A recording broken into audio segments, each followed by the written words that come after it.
What's up, everybody? Happy Friday evening. I genuinely mean that. There is such a thing as a happy Friday evening. We are joined again for HOKC Live by the man, Sam himself. He's returned, a fan favorite. We are going to be talking a little bit. We're going to be talking something really cool, like a conceptual topic tonight of horse cultures throughout history and how the tribes of the Old West fit into that overarching history. Kind of what makes a horse tribe, where they came from, and what ultimately led to their, I think we could say, downfall. I hate to say that, right? But downfall, that's a fair term. Yeah, I mean, none of, to be honest, none of those civilizations have kind of endured into the contemporary era. There are some exceptions to that, and the way that I'm from a horse culture. Like, my family's all cowboys, so like I get it. But yes, there's still a use for the cowboy, but by and large, like a mounted army is like trying to hold on to like a payphone today. It's like we've progressed past that. But for thousands of years, this was the dominant military strategy. The armies that just run roughshod over every other army.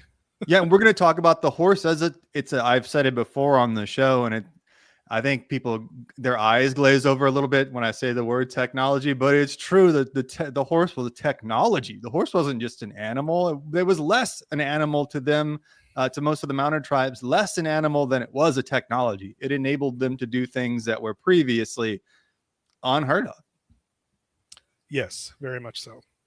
What's up? We got the chat rolling in. So if you're just getting in here, make sure that you click like on the stream, subscribe to the channel. We have like 85% of our viewers aren't subscribed. It's shameful. Then what else do we have? I think that's everything. Just click like on the stream, share the stream. And yeah, glad to have everybody here. This is going to be a fun topic. I've actually been wanting to talk about something like this for a while. We just needed somebody with Sam's expertise to step in and help us out. So we're going to be talking kind of rather chronologically. Is that fair to say? Sure. Yeah, we can kind of start going at least as far back as I know. Although actually we can go back further than we had talked about earlier.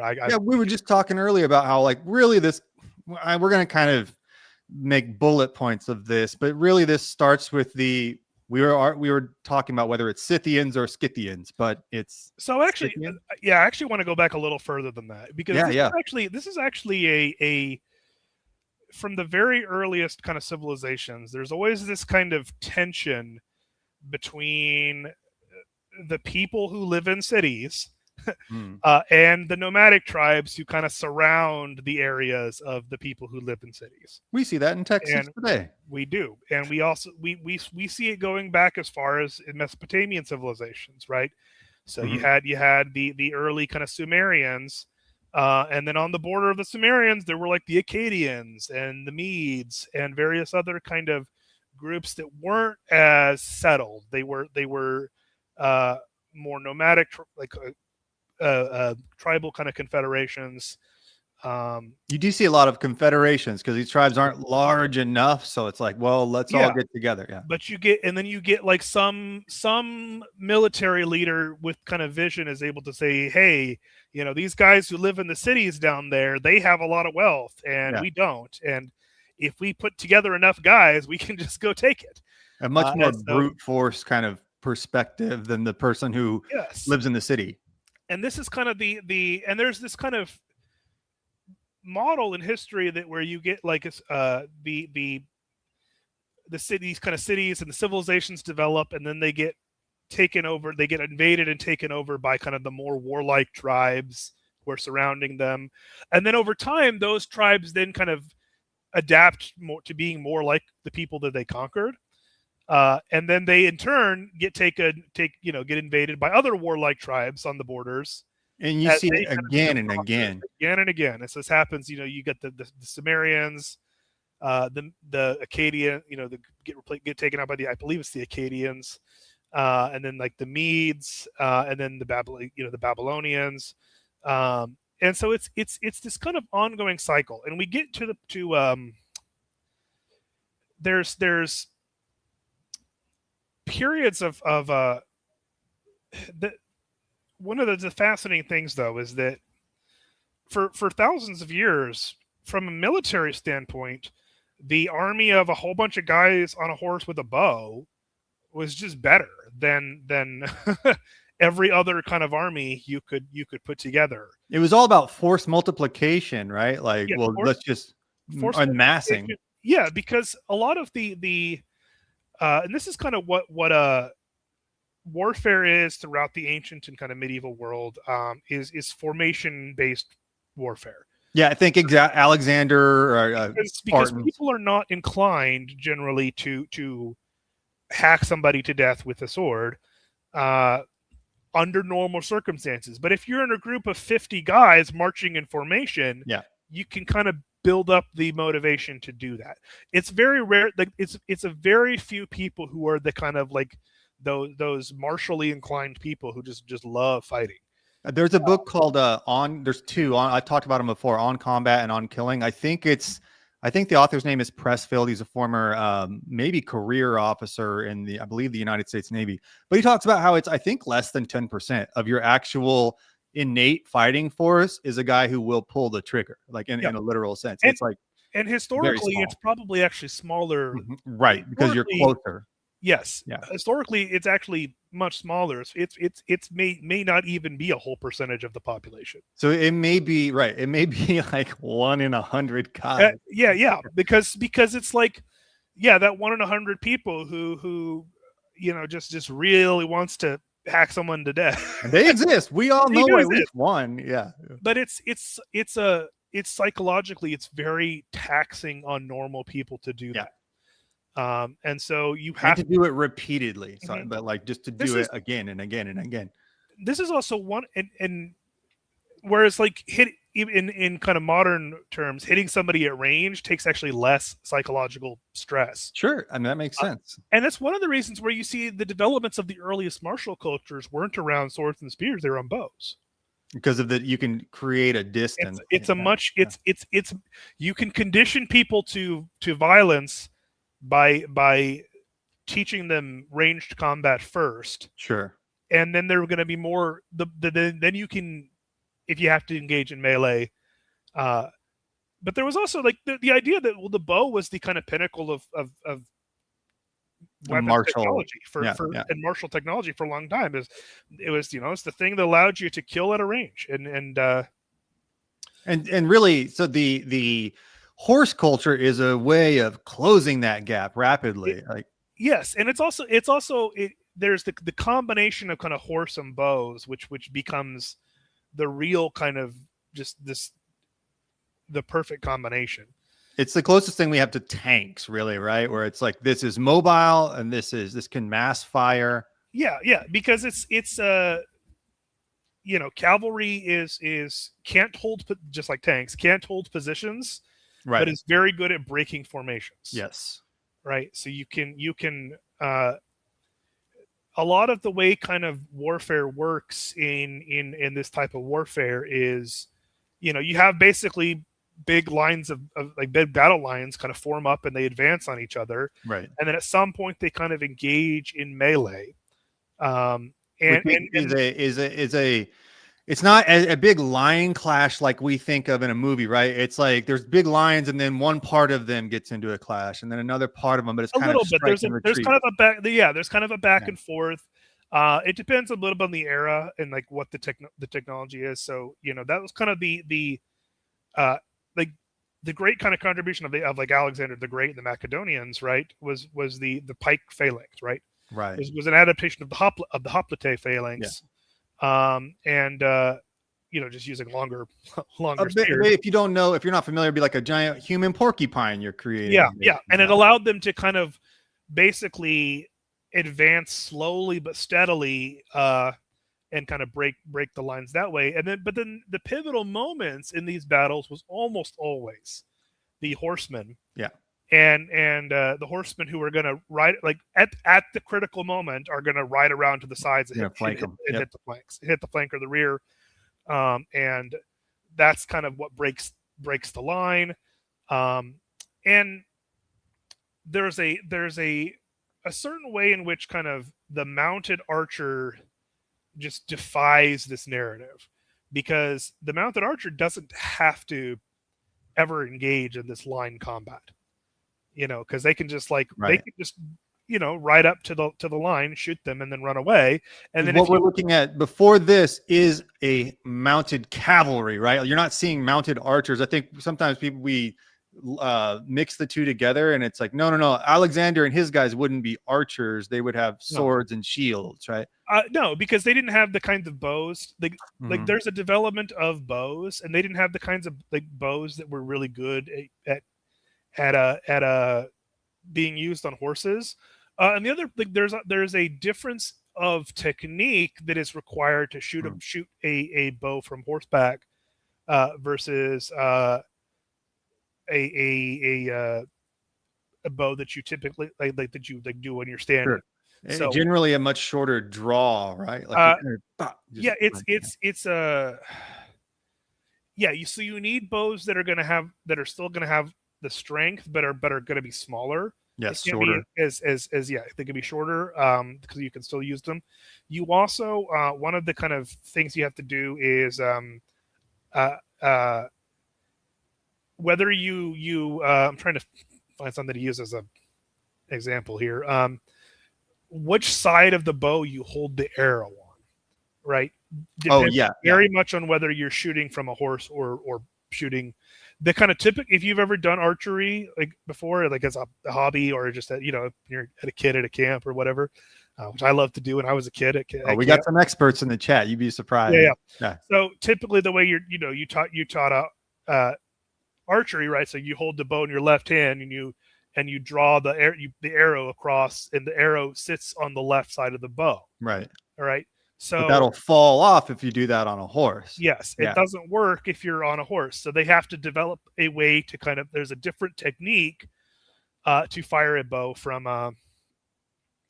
horseback. From horseback. Yeah. So typically it's done on the other side. Because basically, if they're holding it horizontally, you need something to press to hold that arrow up. If it's on this side, it's just going to fall down. So you need something to lay that arrow across. But it kind of makes you, if you think it's like you kind of have to go a little cross-eyed to shoot it. You're so used to looking down the arrow on one plane, and then they have to shoot it a different way. So it requires a different kind of training and technique, different kind of experience. The other thing that people don't understand about horseback archery a lot of times is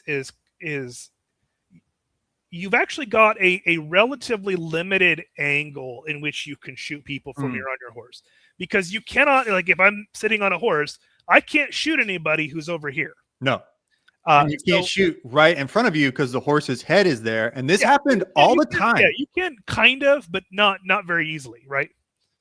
It's like you don't want to hit your horse. And that was real. That happened in the cavalry with the advent of the six-shooter all the time.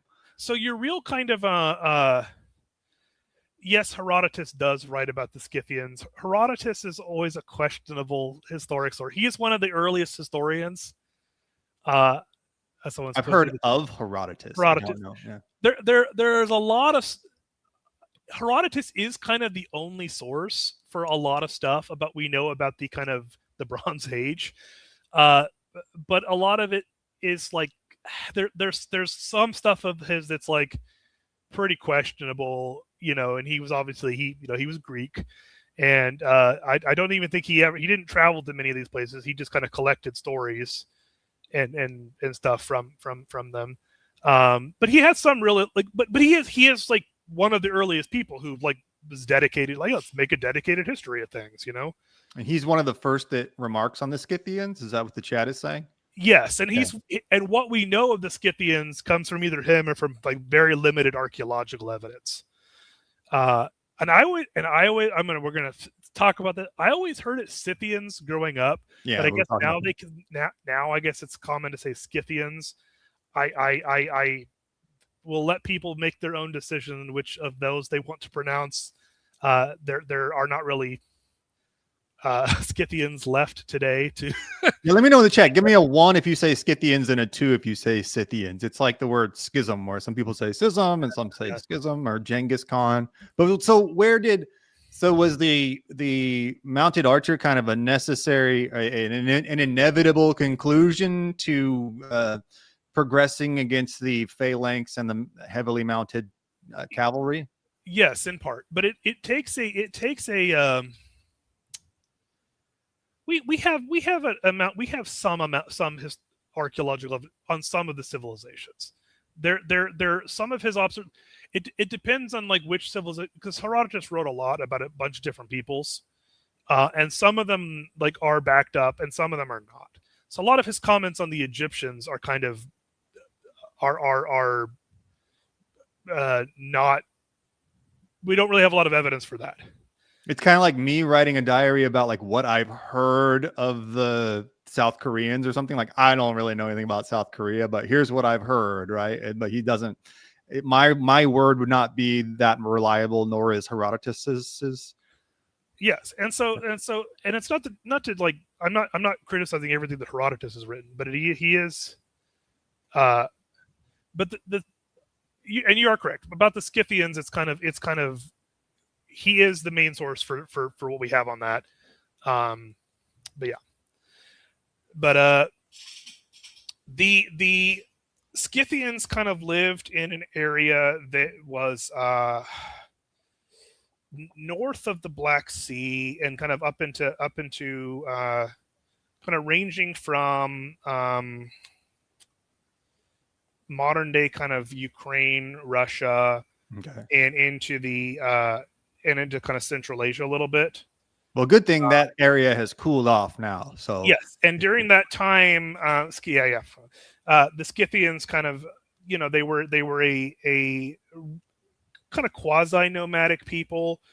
They had some kind of settlements. Does that mean like semi-agricultural? Are those two synonymous or? Yes. Okay. Settled. Yes. So they were kind of a mix, and there's different time periods too. Like Scythians people, it's kind of there refers to a large, relatively large group of people and different tribes, not all of whom were the same, because you had and then you have later kind of nomadic incursions into kind of Scythian territory, like the Sarmatians and the Alani, and the Roxolani, and the various other kind of other groups. You had Scythians that kind of settled in other places. Sure. But it is kind of the for in the kind of classical world, it was kind of, for a long time, it was kind of the catch-all term for the people who live in the north here and ride horses. And the Scythian horses were much smaller, right? People think of like if you've ever seen Mongolian horses today, it'd be similar to that. And so they liked the smaller horses because they could ride them up. They could be more quiet. They could ride them quietly, kind of when they're doing their raiding. Less resource consumption. Like, it just takes less to. It's like having a Toyota Hilux versus a Ferrari. Like, yes, a thoroughbred's a Ferrari, but there's way too much maintenance on that. They don't want that. You want something that's rugged, low fuel consumption, and you can continually rely on it. Yeah, I actually don't know if the Saka were Scythians. I think the Saka were. I thought the Saka were Sarmatians. I love the chat. We're mixing it up already. I would have to dig into that one. That's a whole other deep dive. But what's up, Carl? Keep mixing it up, dog. We're here for it. Yeah. But yeah, there were these kind of groups that and yes, they like these kind of different tribes. They had kind of an impact on on many of the different civilizations that were of those times. So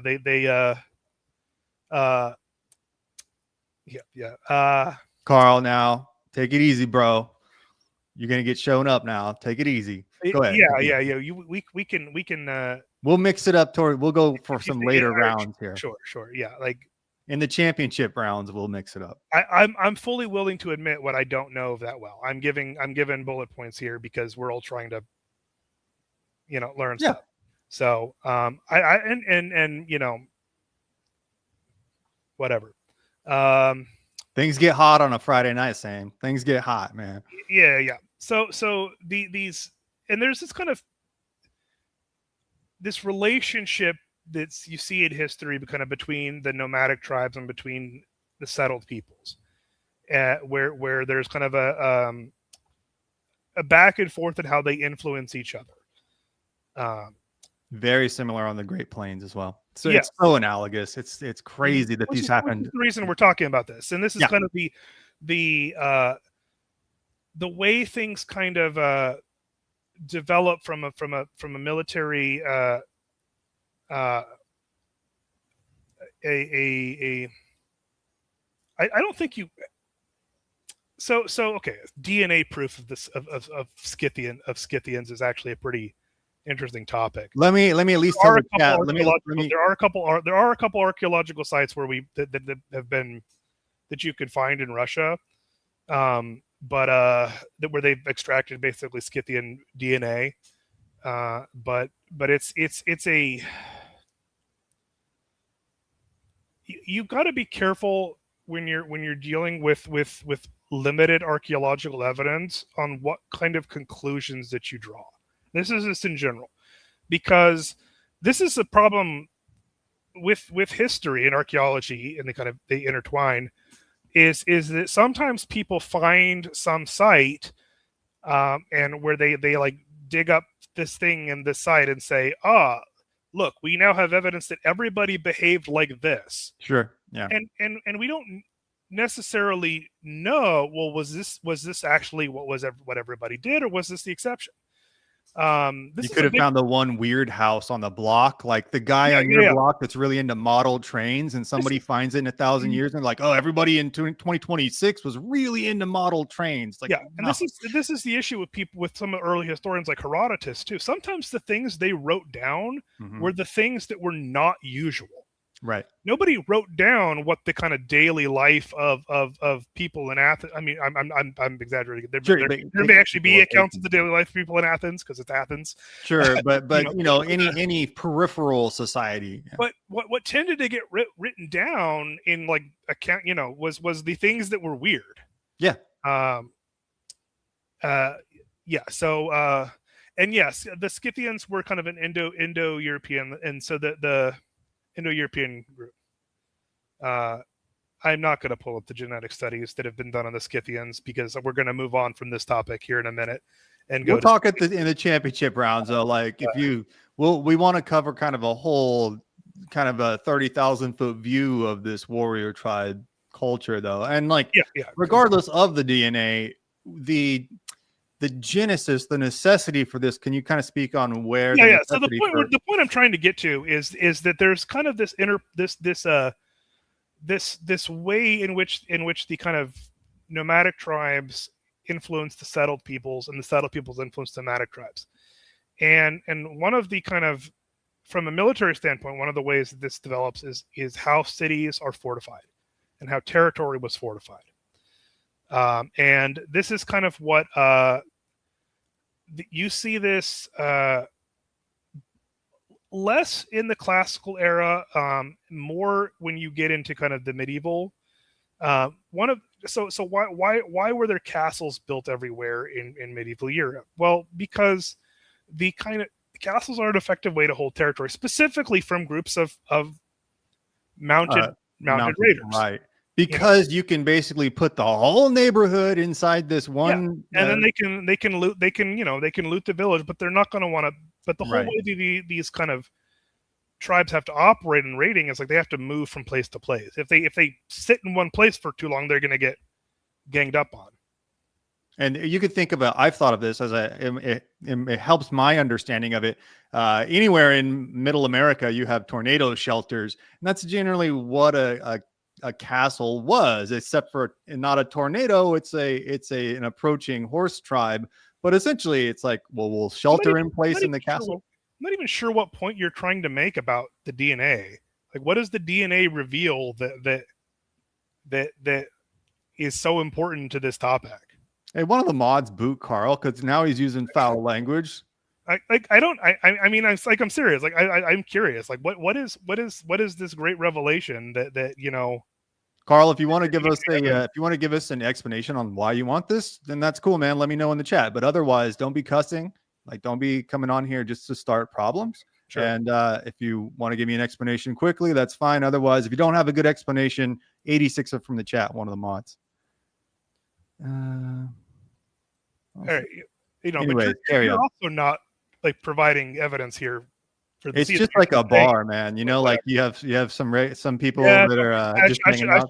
I should learn not to feed the trolls. Yeah, you just can't. It's 2026. The economy runs on trolls, so don't worry about it. Yes, a people. I don't know if that's. I want to spell check that, Carl. Carl, either chill out or we're gonna have to 86 you. So continuing on speaking again, kind of towards the where did this come from? Like, what did where did the idea, where some dude is just sitting there staring into a campfire, and then he goes, I got it. We're going to all just gang up on the castle. We're all just going to start shooting bows from a horse. And everyone's like, damn, that's a pretty good idea. But there was a moment like that, right?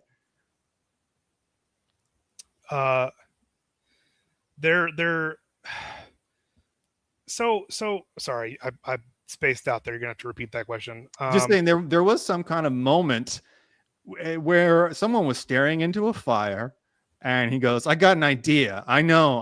Here's my big plan. We're gonna get on these horses. We're all gonna gang up. I'm gonna shoot a bunch of bows and arrows, shoot a bunch of arrows at them." It's like that's so obvious to us now, but there really was a moment where somebody went, "I got it," right? And it's like where.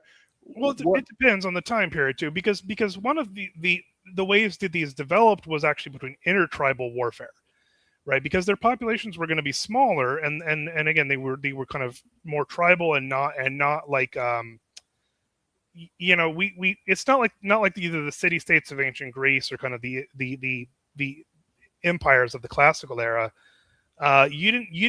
You necessarily have a unified government between kind of in a lot of the nomadic troops until you get somebody who's willing to say, no, I'm going to actually unite these groups. And the only thing they understand is we would call it strong arming. We'd be like, oh, he came in and strong armed everybody. That's the only thing they understood. That's the only thing. It was the only reputable way of taking power was somebody that came in with an idea and strong armed it through everybody. It was just like, this is what we're doing now. But a lot of the way kind of pastoral nomads survive, right, is they have herds of animals that they kind of migrate around to graze their animals.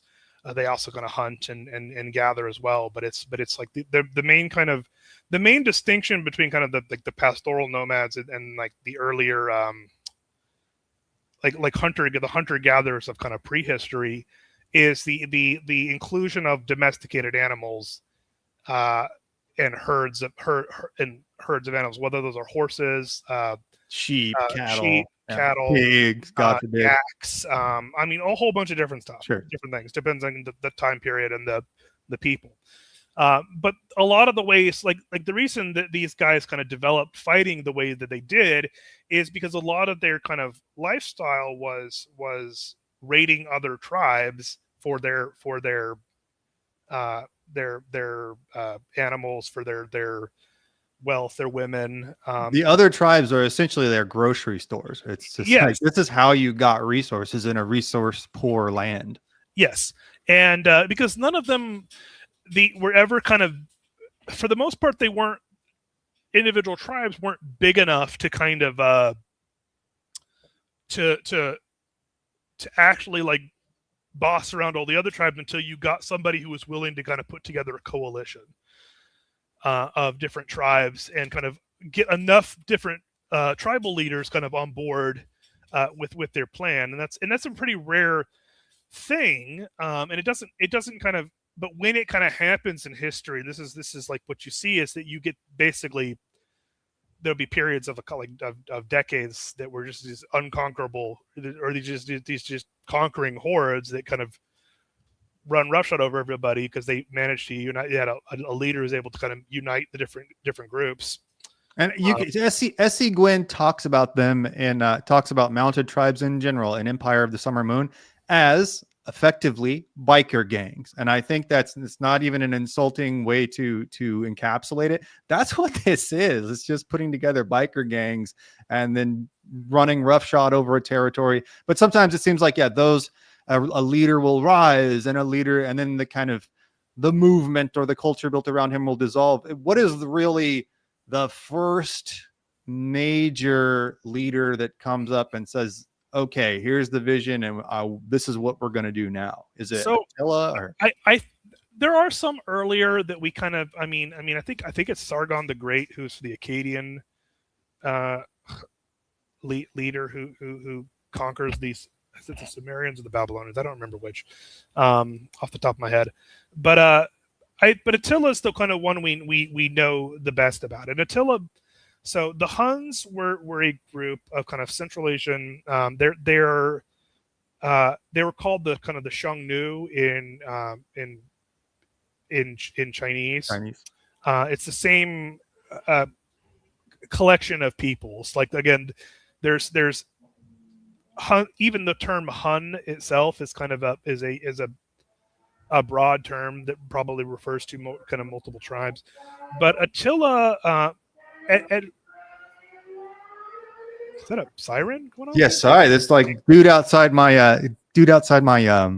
my apartment complex is trying to start his own tribal warrior tribe.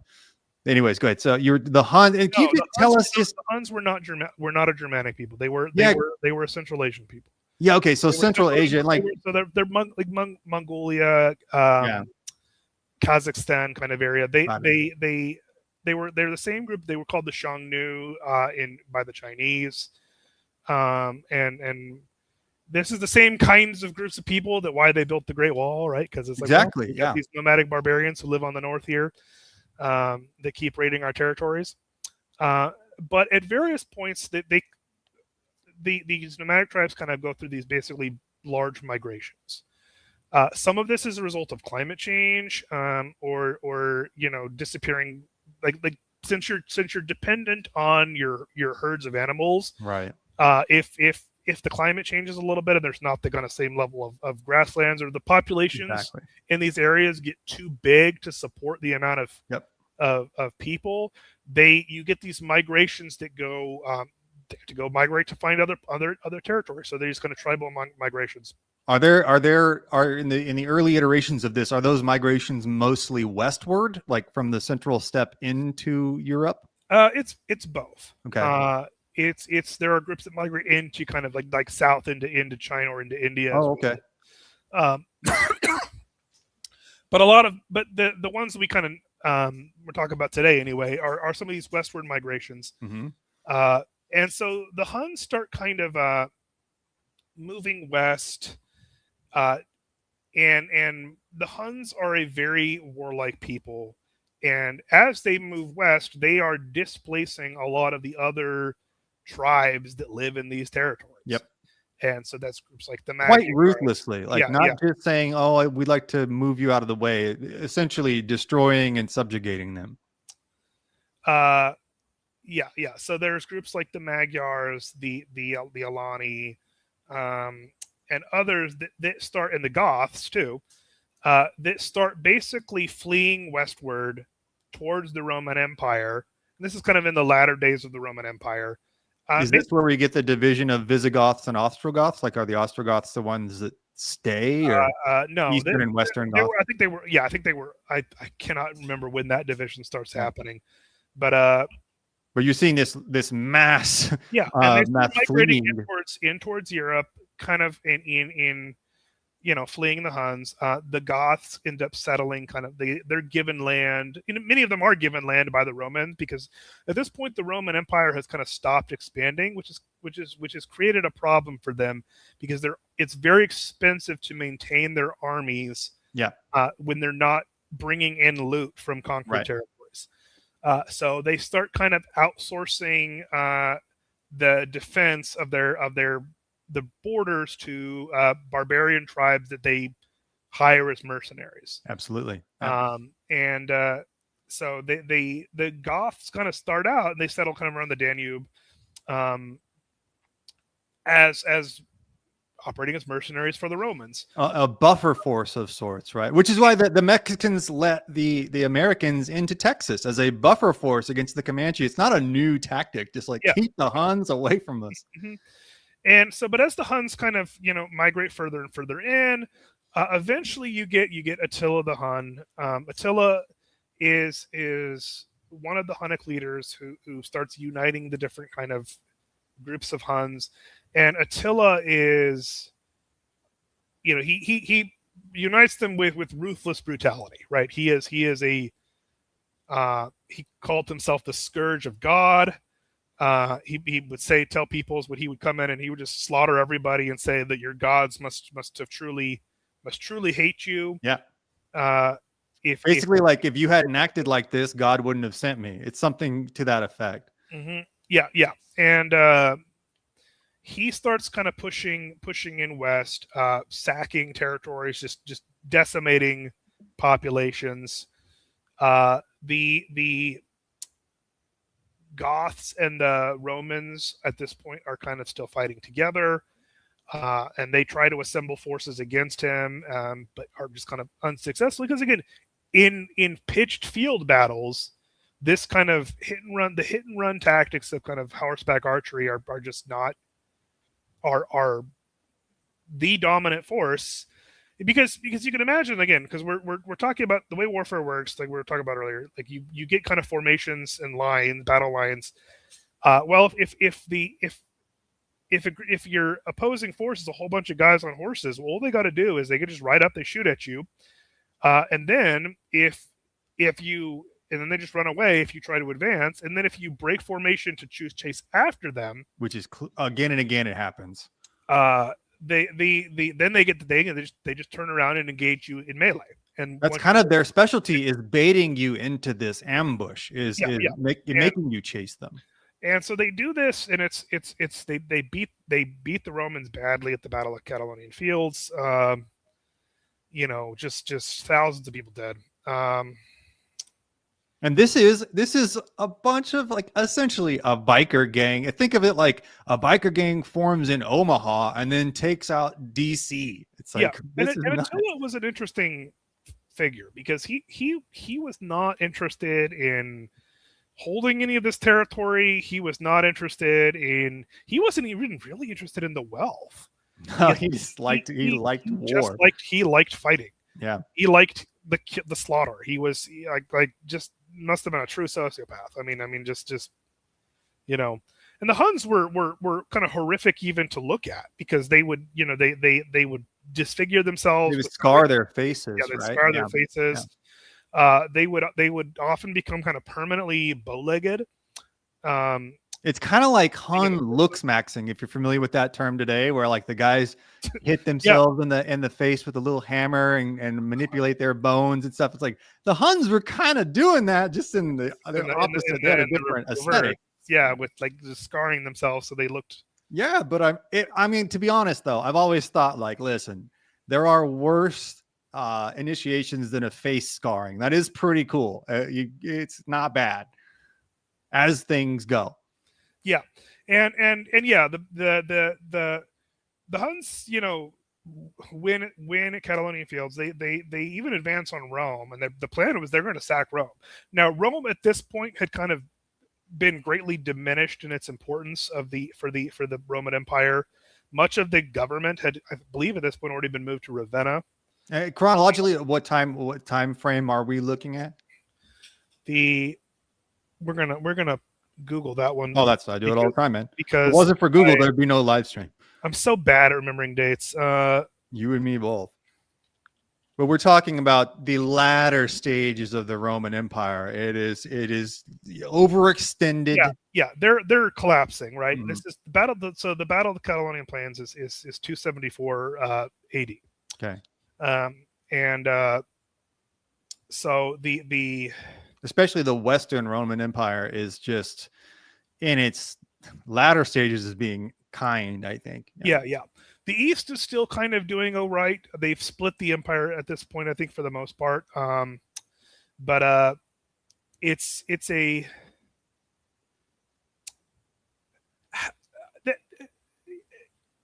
Attila still, the Huns still win the battle of Calais Fields in terms, like a lot of Huns died in that battle too. But it wasn't. It was kind of a Pyrrhic victory, no matter which way you call it. Explain that term real quick. Probably everybody knows, but just in case. Pyrrhic victory, right? Pyrrhic victory is a victory worse than defeat. Take it from the Roman victory where they beat the. Where Pyrrhus of Epirus, right, fights against the early Roman Republic. And wins, but he wins. Okay, yeah, he wins, but it was like remarks afterwards that another victory like this would all be my complete undoing, right? Right. They won, but Catalonia Fields was a huge battle, and lots of people died on both sides. I think the Gothic leader, I think it's Theodoric, dies. Had the Romans ever seen anything like this before? Like these hard-hitting, fast-moving archers? So yes, their wars against both the Parthians and then the Sassanids after the Parthians kind of. But one of the reasons they couldn't, the Romans lost against the Parthians. That's why they didn't ever they weren't able to. Their military tactics were ill-suited to fighting against this. Yes.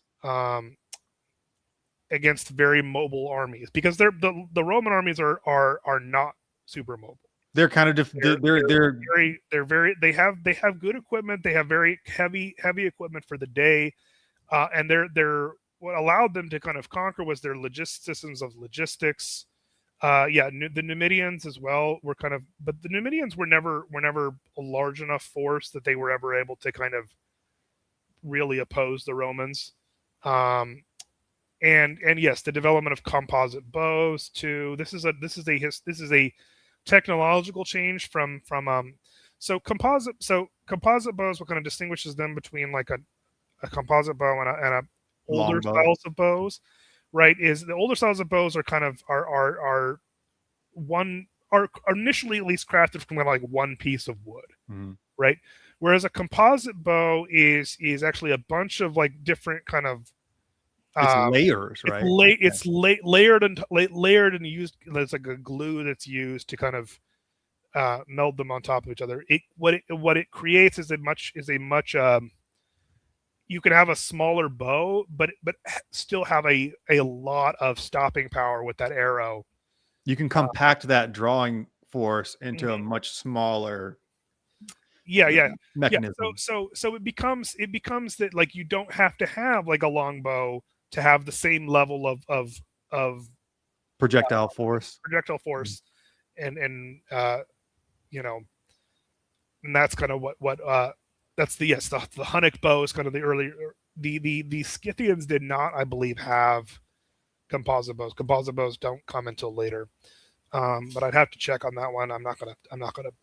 Don't hold me to that one if I'm not 100% sure. Maybe you could say like a composite bow is like a rifled barrel in a sense. Like we went from muskets, smoothbore muskets, and blunderbusses.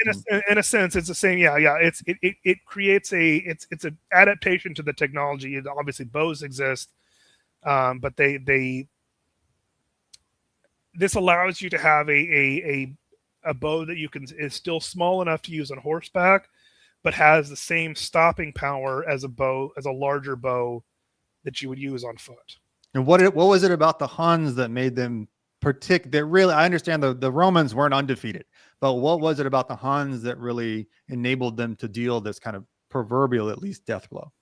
Well, the Huns were also masters of psychological warfare, right? Where Attila would just decimate areas.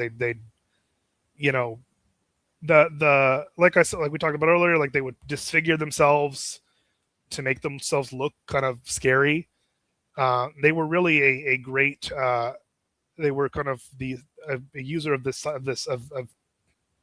terror-based combat that allowed them to kind of just run over everybody. People isn't to be underestimated. No. It's like well, like these guys are scary. Like they're.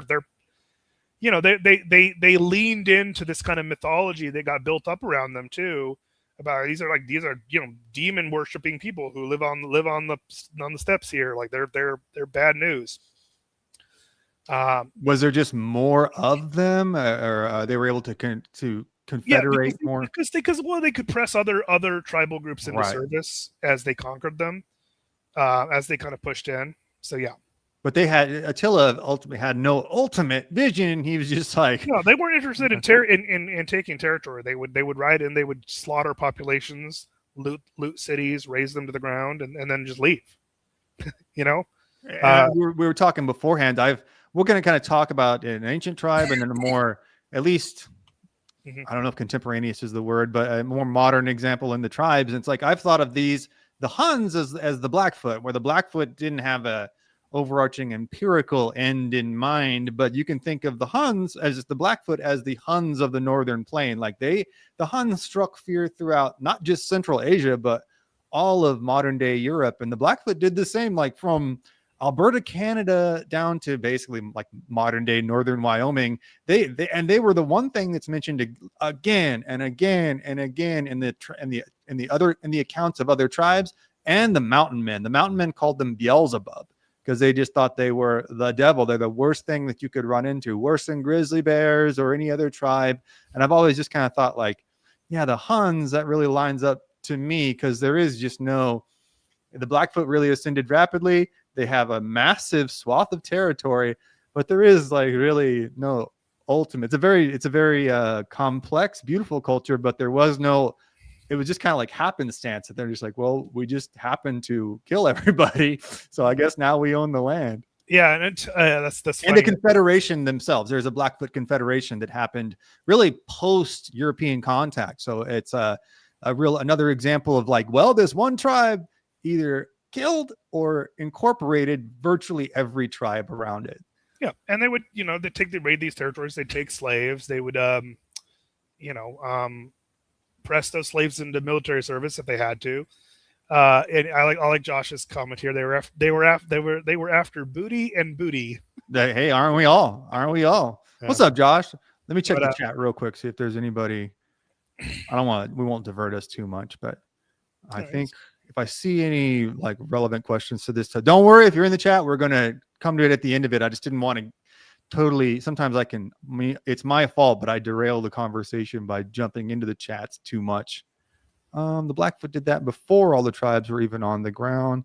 They were the first tribe to acquire both the horse and the gun. Yeah, the Blackfoot are farthest north, so they got guns, but really the tribes furthest south on the continent got the horses first because of basically the Pueblo revolt in northern New Mexico let all of these horses out, and it's like releasing the iPhone for free to an entire continent, right? Like this technology just took over. And honestly, that's kind of what I wanted to get into with the Huns and the succeeding horse tribes as well, is they harnessed a technology.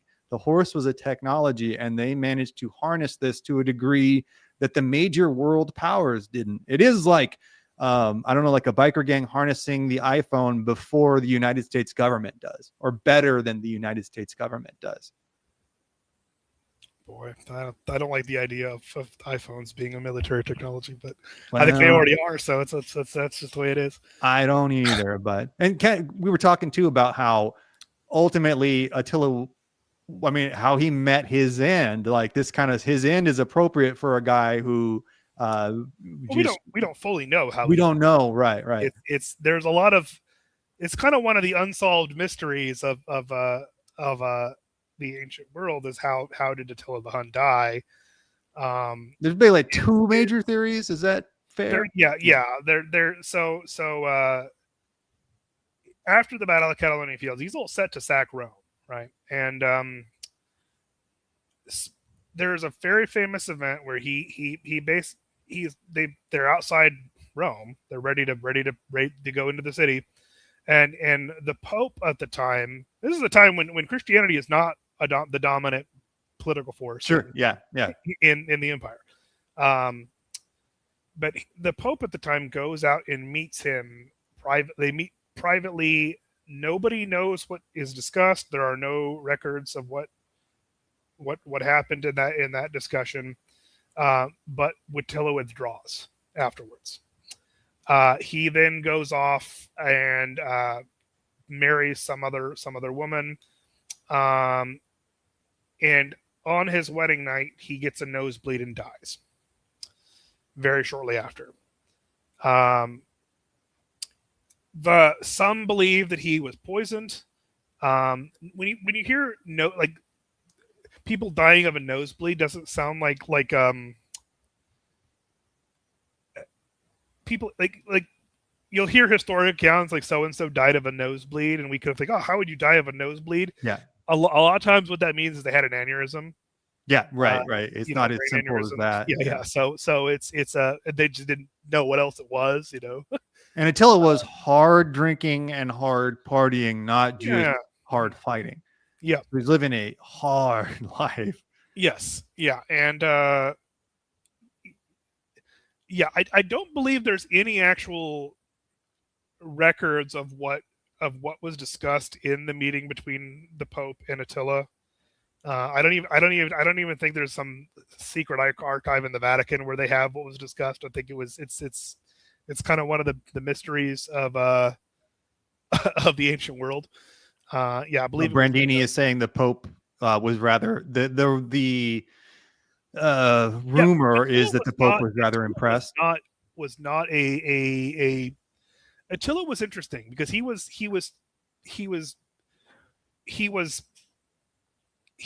brutal, but he was not simple, He wasn't just a simple barbarian. Like it took somebody he was educated. Attila was educated. I didn't know that. Okay. Yeah, he was not. It's why he's kind of an anomaly, because it's like on one sense, like you see some of the things he did were like, yeah, he's just completely brutal and barbaric, but it was also, but at the same time, like he was not he was not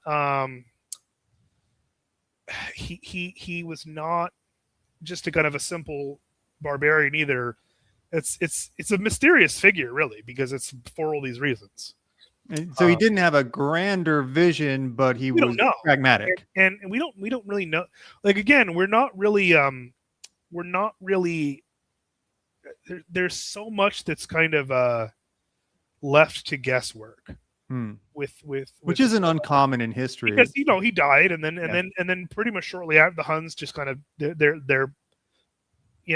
had lost a lot of people at the Battle of the Catalonian Fields. So they just kind of withdraw back to their nomadic way of life. And so they don't take Rome, and they kind of just dissolve. Yeah, okay. I mean, that's not what happens. Is that, there's these migrations of these tribal people, of these kind of nomadic peoples. There's also the periods of time where the tribal, the kind of these migrations end, and then they either go back to Central Asia, or they just or they settle in some area that they've kind of conquered. Other groups settled in parts of Europe. Some Huns definitely did settle in parts of Europe. Other groups of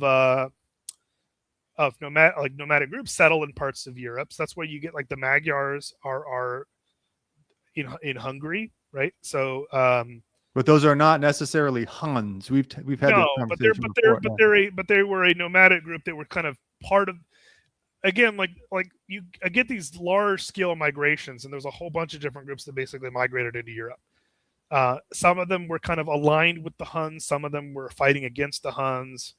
The Magyars settled in Hungary. A lot of what's kind of Hungarian culture is linked back to the Magyars. Okay. There's this kind of like residual. I don't want to say like reverse diaspora, but like a residual diaspora as the Huns retreat back into Central Asia. These kind of this diaspora falls off as they're going back. It does, and it also allows other kind of barbarian tribes to basically become more prominent. Groups like the Franks and the Goths, right? Mm-hmm. Who start then, these Romans really weren't. Turns out these Romans weren't unbeatable after all. Not that tough, yeah. And they're on the decline. So these other tribes kind of, other groups of nomads were brought in by the Romans and settled other places too. The Romans also settled other settled peoples in other because they'd get these, they'd basically make deals with these tribes who were migrating in, and say, well, like, oh, you need lands to have your herds and such. Well, we have lands that we need people that we need to defend against. This is why you get Sarmatians in the British Isles. And essentially, it's a buffer. It's a human buffer zone. Is that again this kind of yeah. So who ascends then? What's the next ascension of so the Huns dissolve? Then what's the next thing? So the before we get into that, though, I want to talk about the ways that Europe kind of adapted so that it didn't have this kind of thing happen again. Because this is something kind of, I think, that happens in history that's not like necessarily there wasn't a grand architect that decided this, but we've had a history of these kind of mounted, nomads just, it's happened 10 times, killing our populations and taking all our women, and we don't want to have that. But so you get the kind of development of castles that are built everywhere in Europe, and castles being the kind of the piece of military technology that is really good at dealing with that style of warfare. Again, castle is a technology in pitched field battles, this type of army until more modern technology just dominates. So you have to find a way to not have pitched field battles. It's a worst case scenario should it end up there. Yeah.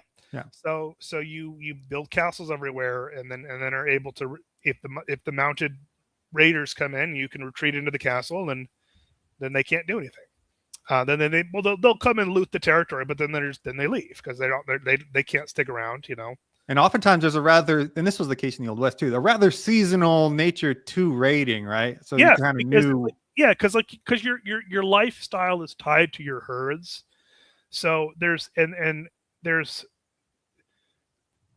of there's periods of time when you got to graze your herds, and so when the grazing is good, there's this periods of time when you kind of are breeding new animals. Sure. Expanding your herds with other animals, and then you're kind of supplementing that with raiding. The Vikings, you see a similar thing happen with the Vikings. It's their raids are different because instead of basically, raiding on horseback, we're going to raid them. We're going to come up on a boat, and do the same kind of thing. It's exact same kind. Yeah, it's exact same kind of thing. Yeah, they're supplementing their normal life with plunder, because their population had gotten large enough that they couldn't, and the same would happen in these tribes, right? Their population has gotten large enough that they could no longer, there wasn't enough grazing land, to just. We overlook the pragmatic nature of it, the pragmatic origins all the time. It's it wasn't just naturally bellicose people that were going on tirades. They were trying to supplement their income. This is a side hustle. Yeah, so siege warfare can sieges always exist, but sieges are expensive.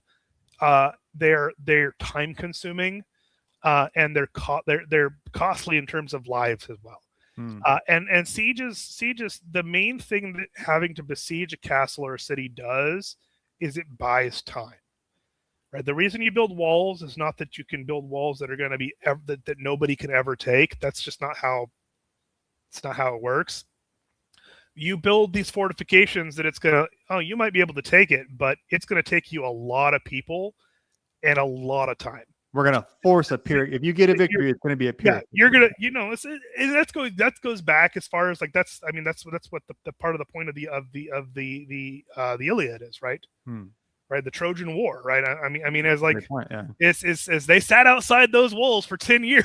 Right. Yeah. 10 years. It's this is a years long endeavor. This is not days. I was that's a and time equals money. So it's the longer you make this siege go, the more costly it becomes. Yep. And then eventually they had to trick their way in, right? Because that was they couldn't in the end. It wasn't working. Honestly, still a pretty good idea. I don't know about the historical veracity of it, but you can't argue that the concept itself isn't sound. Yeah, and a lot of the like the and we're going to get into this comment, these back and forths that are talking in the chat here. I'm going to get into this. Oh, it's half the fun. These earlier kind of with both kind of the Scythians and the Huns as well, they didn't adapt to siege technology. They would have rather, there's like, oh, you're going to retreat into your city or your walled city or your fortification. Well, we'll just take the stuff in the villages out here and then we'll go away. We'll take what's left in the yard, like the front yard. And we're going to take, and we'll go back to our nomadic hellscape. Yeah. And then you get the guy who changes the game, not quite forever, but for a long time. Yeah. There's a before and after this guy, which is Genghis Khan, right? And Genghis Khan. And if you want to say Genghis, that's fine. I'm not going to criticize anybody for saying that. I grew Genghis show. I grew up hearing it Genghis, but I guess now the Mongolians themselves, and since there are Mongolians still, and they still speak Mongolian, I'm willing to defer to their. I don't want to make them mad. I don't want to make the Mongolians mad. So it's Genghis. I do my best to say Genghis, or now, but whatever. He's so famous. We have two pronunciations of his name, though. Yeah. Genghis Khan, born Temujin was his name he was born with, and essentially to a very poor people. He's a royal bloodline, but he's what passes for nobility on the stats, right? I mean, he's the chief hillbilly royalty. It's like a trailer park. Like I'm a trailer park. He comes from like the chief's family of his tribe, but it's not like, so it means your tent was a little bit nicer than the other tents that everybody else grew up in. You're still a tent. Yeah. It's still a felt tent made of yak skin and whatnot. And Genghis Khan, though, he not only does he have the kind of charisma and will to unite the different Mongolian tribes, he also has the vision to I don't want this to end with me, and I'm not just interested in raiding and looting and plundering. I'm wanting to create something to leave behind. So Genghis Khan does things like basically like stealing Chinese siege technology and forcing his people to learn how to use it and make it, using abducted scholars to basically give them a written language.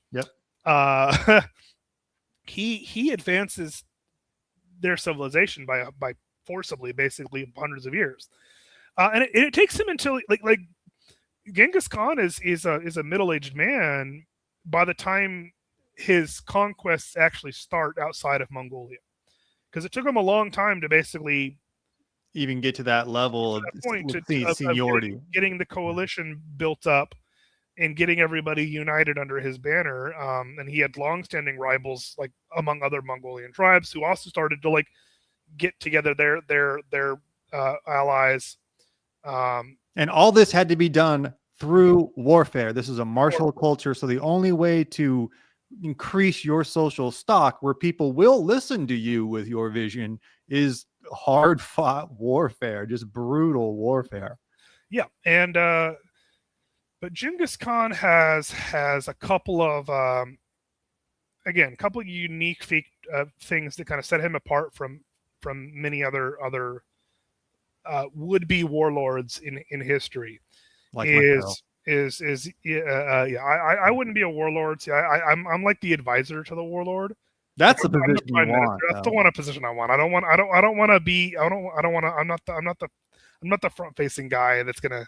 I'm the guy in the shadows. Like that's the guy that stays alive. Stroking my beard and kind of plotting. That's the one I want. Nothing wrong with stroking your beard. We can keep that. Yeah. But Genghis is the kind of OG, right? Like he's Attila, like he got this party started, but Genghis really took it over.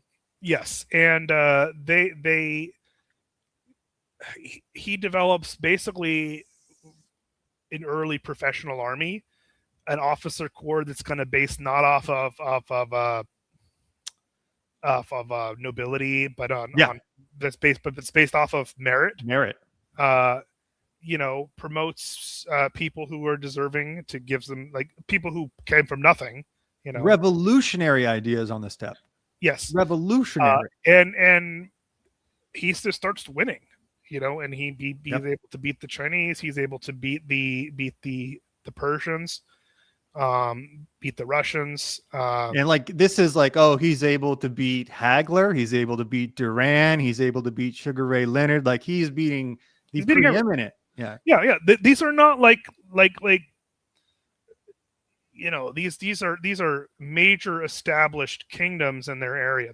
They are not just startups. They're not city states. They're empires. And he's winning. And he's able to do it with this group of people that are the Mongols. He's surrounded by Mongols just like himself.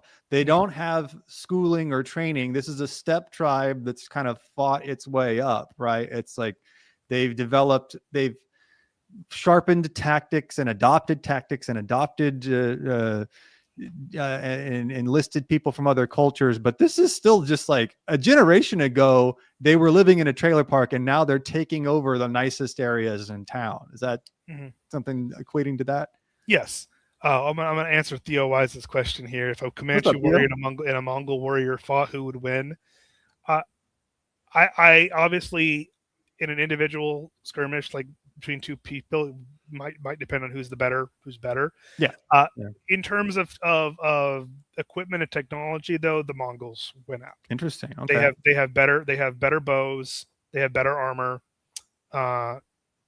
I think they were more experienced in the cultural sense. Like, the Comanche really only had the horse. Having armor is a huge deal, right? And this is actually like one of the kind of curiosities of warfare in the New World is the lack of development of armor.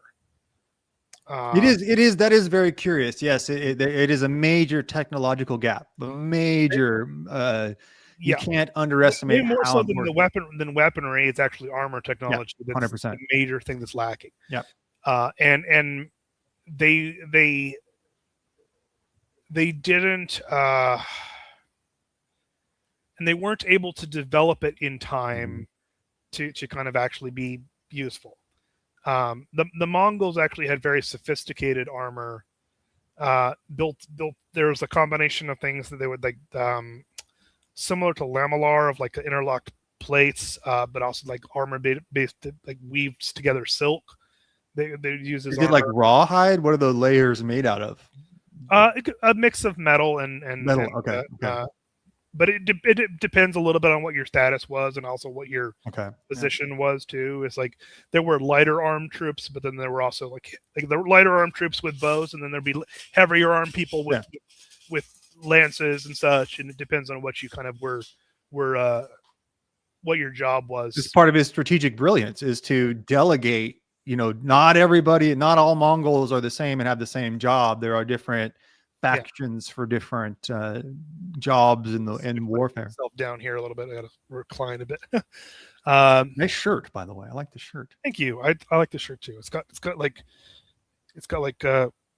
lobsters and crawfish, and it's very festive. On it. It's my Cajun shirt. I like it. It's crawdad boil season still. If you guys go to HEB right now, they're still boiling crawdads inside the store, so it's very appropriate. Yeah, and so the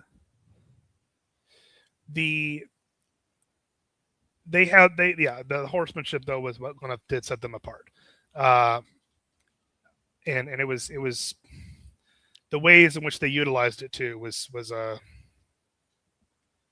But they had armor, and that's a major difference. They also had numbers. They had a more kind of solidified Mongol entity. Although they were outnumbered by many of the forces that they fought against, they just won anyway because, Now the Mongols, as they started conquering, they also similar to the Huns as well, they also pressed other nomadic groups into service, and so there was kind of a hierarchy among them, between there was a kind of a racial hierarchy in some ways, like almost, you know, with Mongols themselves, like, you know, being at the very top, and then like kind of other Central Asian tribes would like be directly below that.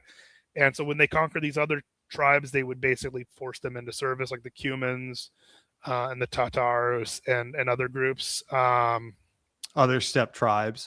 Yes, other who kind of were similar enough to themselves, that they got treated a little better.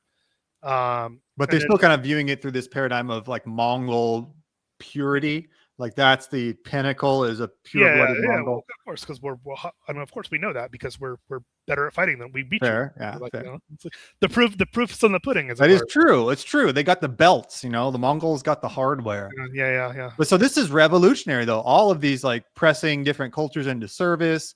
This kind of overarching vision. And were you leading to them being the first to employ siege warfare or successfully? No, siege warfare had existed before, but they other kind of groups of like nomadic groups had not really adapted to siege warfare. Okay. They had, when they come up against fortifications, they would either just go around or go home. Right. I mean, there wasn't this kind of the adaptation of other technologies. Whereas Genghis Khan, basically, he was very interested in taking Chinese technology and adapting it and such. And maybe even adopting it, like just like you were Chinese, now we conquered you. You work for us now. You were writing for the Chinese, now you work for us. And I'm not saying that there were not New World tribes that didn't have some armor, but it was not to the same level as armor in the Old World, even hundreds of years earlier. It's so rare that there's a famous Comanche chief named Iron Jacket who we don't really know how he got this piece of conquistador breastwork army or breastplate. But it was such a rare thing to have any kind of armor. This was passed down through his family for generations, and contemporary accounts make sure to point him out as the one native that they've ever seen that has armor. So it was a very rare thing. But you notice it wasn't stuff that they made themselves. It was stuff they did have shields, but everything else that you see on especially plains tribes. Now I understand there's the Haida up in Canada, and there's a couple other tribes, but in general, and they had wooden armor, but everything that you see, like the chest ornamentation that has like the bones linked together, I forget what it's called on the spot. Those are all ornamental. They knew they weren't going to stop bullets. Maybe they believed in some metaphysical sense that there was some medicine to it, but yeah, there essentially was no armor. And the in the Old World, kind of the history of weapons and armor technology, you can kind of summarize it as from up until really more modern firearms, the technology is that armor technology is always a little bit ahead of where weapons technology is. It necessitates that next step in the weapons. Weapons technology is always trying to catch up to the latest things in armor. Right. And that's why the trend revert in this, and it's also why armor is more generalized in its use, whereas weapons are specific. And what I mean by that is that so you would have a weapon that's specifically designed to do this one thing, whereas armor was just universally going to be good. Okay. Yeah. At the very high level, right? So like there was not a and then the trend reverses when you get firearms, and then so now armor that we have today is like you have armor to do a very specific thing, not bullets, not to only in very specific parts of your body too. Okay, right? yeah. So it's like it's you don't have full body armor, full generalized body armor. We don't have a Kevlar Knight's suit, is what you're saying? Yes. Yeah. And whereas that was kind of the and Weapons now are generalized, right? And I know people are going to like, oh no, but there's a whole bunch of different kinds of guns. Yeah, but But they have the same general it's the means. same kind of it's the same basic principle. Uh, a principle between a handgun and a rifle is like it's applies kinetic force Yes. to a bullet to shoot a bullet out, right? There it's not like you're not changing the kind of force that you're doing. You may change the amount, but you're not changing the basic mechanics of it. From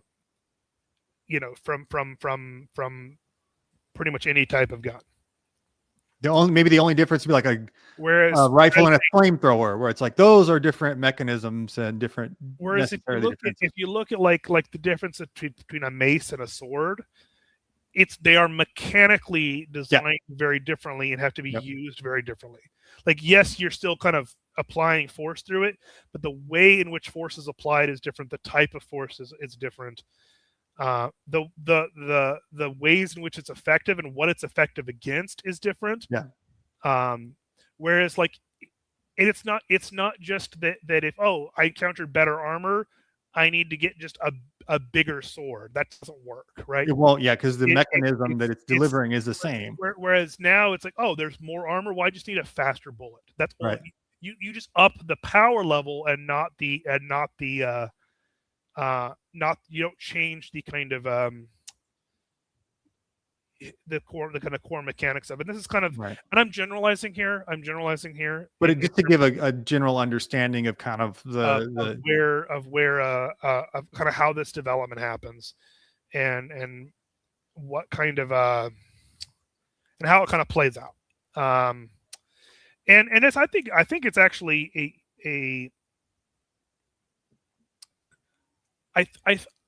if I'm to make wild speculations about things, I think at some point in history the trend will reverse again, where we'll essentially have either armor, some kind of protective technology that will be the generalized technology, and then weapons will once again have to be designed to get to.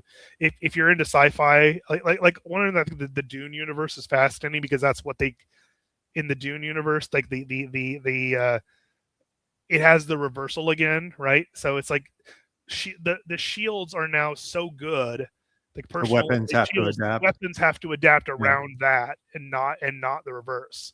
How long do you think we're looking at before that comes around? I don't know. It's hard to say because it's also there's a couple of different kind of paths that armor and weapons technology could go in that I'm not sure kind of which path is going to wind up. Like right now you're seeing the kind of the prevalence of drone-based weaponry. Yeah, that's what I was thinking. And that's kind of the current trend. But drone-based weaponry has a couple of weak spots? Yes. Yeah. So and the weak spots being what we haven't either figured out in mass yet, or at least hasn't been revealed yet, which is possible too, that there's technology that we just don't know about, is technology that's basically specifically designed to take out drones. Something like some kind of EMP or some kind of like electronic weaponry that neutralizes drones. And if we get something like that, it may just make drones go away. Make them just make right. It just make kind of eliminate that as a category. So it's hard to say whether like drone technology is going to be the next big thing, because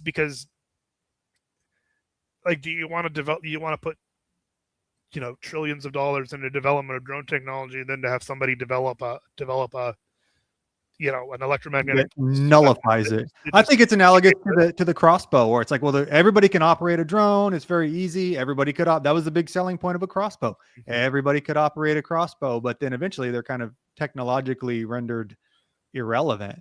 And that's kind of the why it's hard to say where weapons and armor technology are going currently. You also get things like yeah. So and I'm not an expert in any way, shape, or form on those things. So I just like to speculate because it's fun. I mean, doesn't stop me from talking. Oh yeah. But so the Mongols are kind of necessarily, were they on the bleeding edge of technology for what they were trying to do for this kind of quick strike warfare? Yes, they got very good at it, and their technology got very kind of. Is this within Genghis's lifetime? We're talking a rapid ascension either way, like a couple generations. I mean, so Genghis Khan dies after the kind of conquest of the Khwarezm Empire, the Persian Empire of the time. Is that the guy they poured the molten silver into his ears? Yeah, the Persians at the time. Multiple people that they did that to.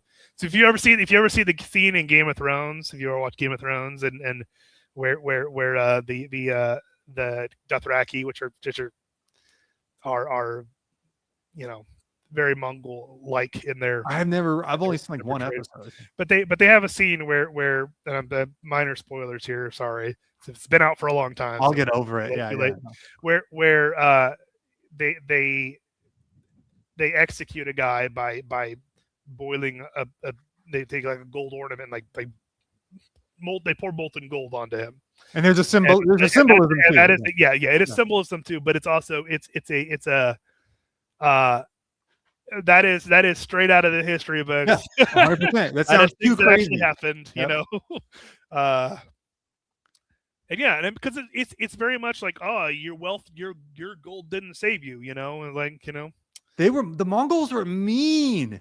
They weren't just like sure, you would assume, but they were a little mean. One of the interesting things about them is they were practical with how they were mean. Super practical. They were not cruel without, and that was kind of what was so unique, right? Is he kept the peace in his conquered territories. Yeah.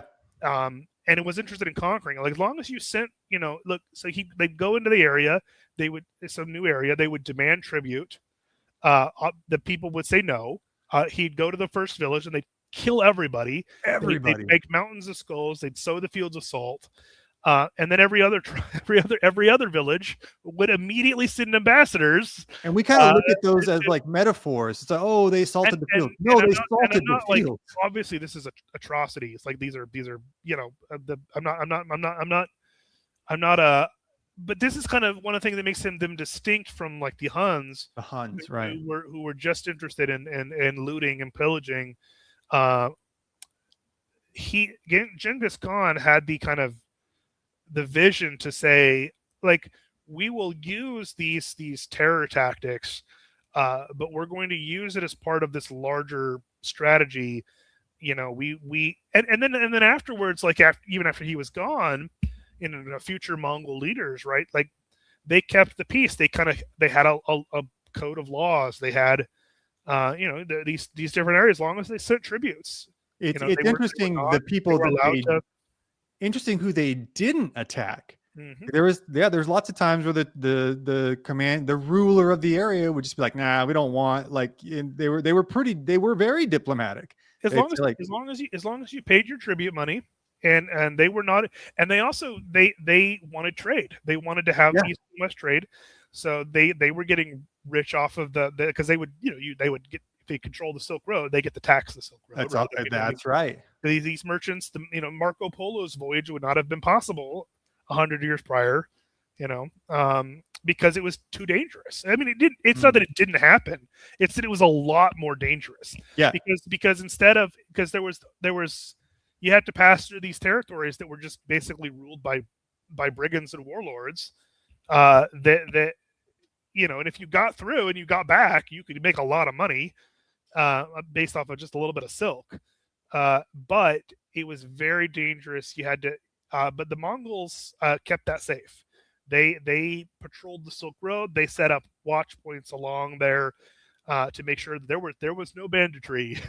you say that they're were they a net positive or a net negative for that? Oh boy, I mean, it's I don't like getting into net positive, net negatives. It's subjective. No, it's subjective. It is one of the things that enabled East-West trade, and also kind of things like the Renaissance would not have probably been possible without this. The Age of Exploration would not have been possible without this. Can you explain that a little bit? Part of what kind of it creates interest in the Age of Exploration is all of a sudden the Silk Road's open, and this is the first time since the Roman era, like since Roman times, really, that we'd gotten enough east-west trade that there was silk, there was spices, there were these exotic goods that people wanted, and that people in Europe had gotten wealthy enough to try to be able to afford them, but there just wasn't enough of it. Well, then, kind of when the Mongol Empire goes away, it goes back to not really being accessible. It's retaken by these brigands. Yeah. And the Ottomans in some areas too. But like, you know, then you have to deal with the Ottomans to get any of these goods. And Europe and the Ottomans are not typically on friendly terms. There is no monolithic force, though. It's now decentralized yet again. So it creates this interest in exploration. Like, oh, well, what if we take a boat, you know, and we go the other direction and we get to the same place, and then we can just trade with them ourselves.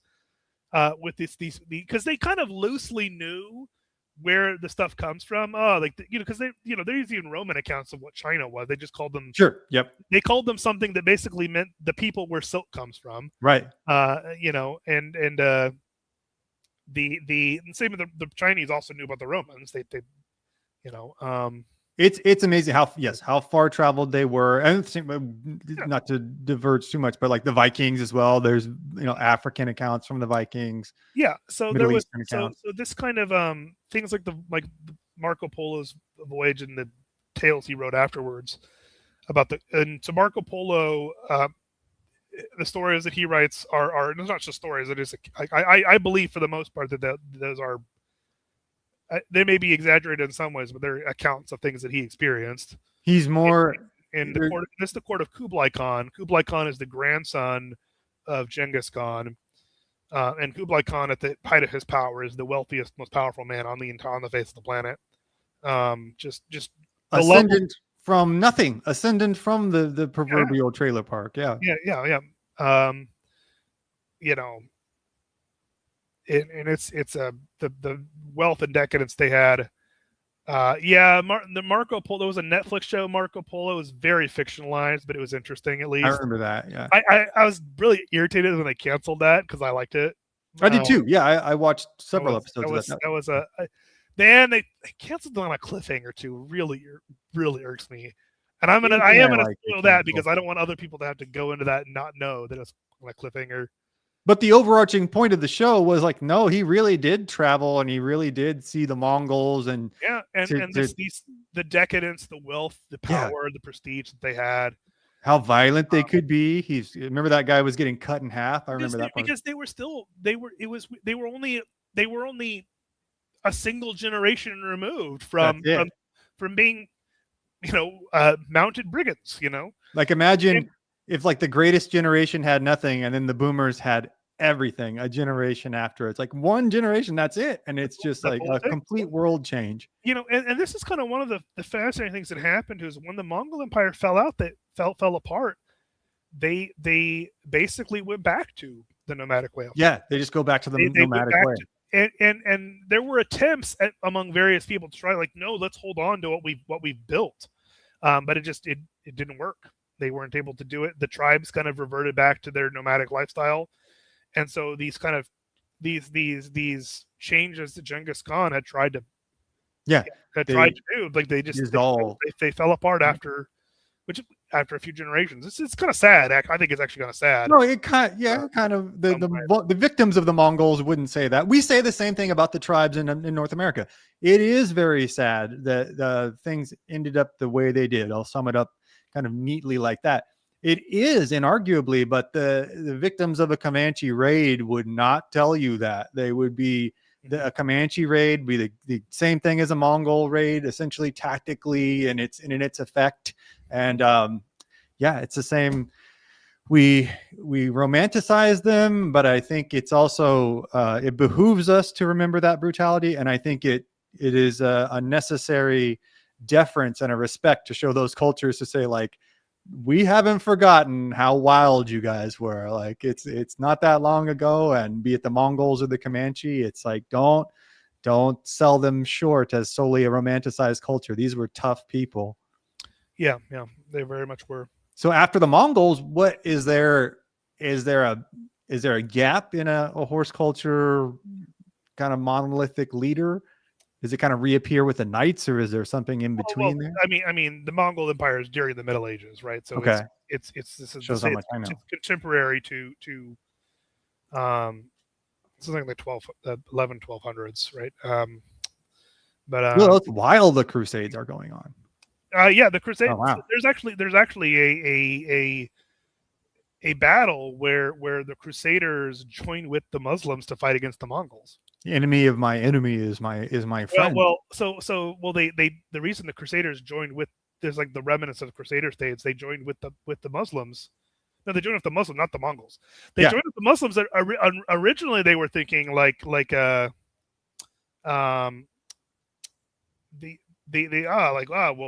happy that these guys are attacking our enemies. But then it was like, oh, wait a minute, these guys got out of hand. These guys are crazy. They're nuts. And the Mongols, like they burned Baghdad to the ground. Like the whole, cost us generations of knowledge, right? Yeah, they just slaughter everybody there. Yep. Yeah, I'm trying to remember when Genghis Khan was. It's the 1200s, I believe, but when the Mongols, we say, oh, they slaughtered everybody. We barely mean that figuratively. Like, yes, almost everybody, literally. There's accounts where they did basically butcher entire cities, and Genghis Khan is he dies in 1227, and we don't know where he's buried. We have no idea. There's a whole lore behind his funeral, his gravesite, and everything. You touch on that if you want to. Yeah, and so when Genghis Khan dies, they and at this point he's basically a god to his people, and I think part of it's kind of an effort to, and I think operating under his instructions, right? I don't think he wants to be worshipped as a god. Very Washingtonian. They bury him out in the middle of nowhere in the steppes, and then they take the horde and they march over it to disguise the landscape so that nobody knows where it is. And then some accounts say that they then killed everybody who had been involved. And then all those guys were killed. Yeah. There's some accounts. I don't know how real that is, but it's right. I agree. Yeah. But his tomb is undiscovered. And the rationale behind this is so it won't turn into kind of a pilgrimage site, or what? Because he was kind of a humble guy, right? I mean, he is a fascinating character in history because, like his bodyguards were all decked out in the finest looted equipment, and he never dressed himself like, in riches. Ostentatiously. He dressed like a nomad, and be it him or Attila, these guys really have an understanding of psychologically how important their image is that they're portraying, right? It's like they knew how critical that was to their people's view of them. Yeah, and it's a they're I don't know. I think there's so much about and he's Genghis Khan is one of the historic characters. If I wish I had a time machine, I would want to go back and have tea with Genghis Khan or have some discussion with him. As long as he's in a good mood. If he's in a good mood that day. But there's one of the kind of theories people have probably heard about with Genghis Khan is something like I don't know what percentage of the male population of the world is related to him, but it's like a large percentage because he just had so many children. That's at least it's the best explanation for because basically what they did is they found this genetic marker that some huge percentage of the world's population has. Charlemagne, they've done the same thing too with, right? And then they go back. They can kind of basically trace it back in time to find out when it emerged, and it kind of emerged in this time period. And so he's like the best explanation for that. He changed the carbon footprint, right? The Mongols did. Yeah, the Mongol. They change. Yeah, the carbon footprint of humanity goes down for the first time. It's because they kill so many people. Only time in its history.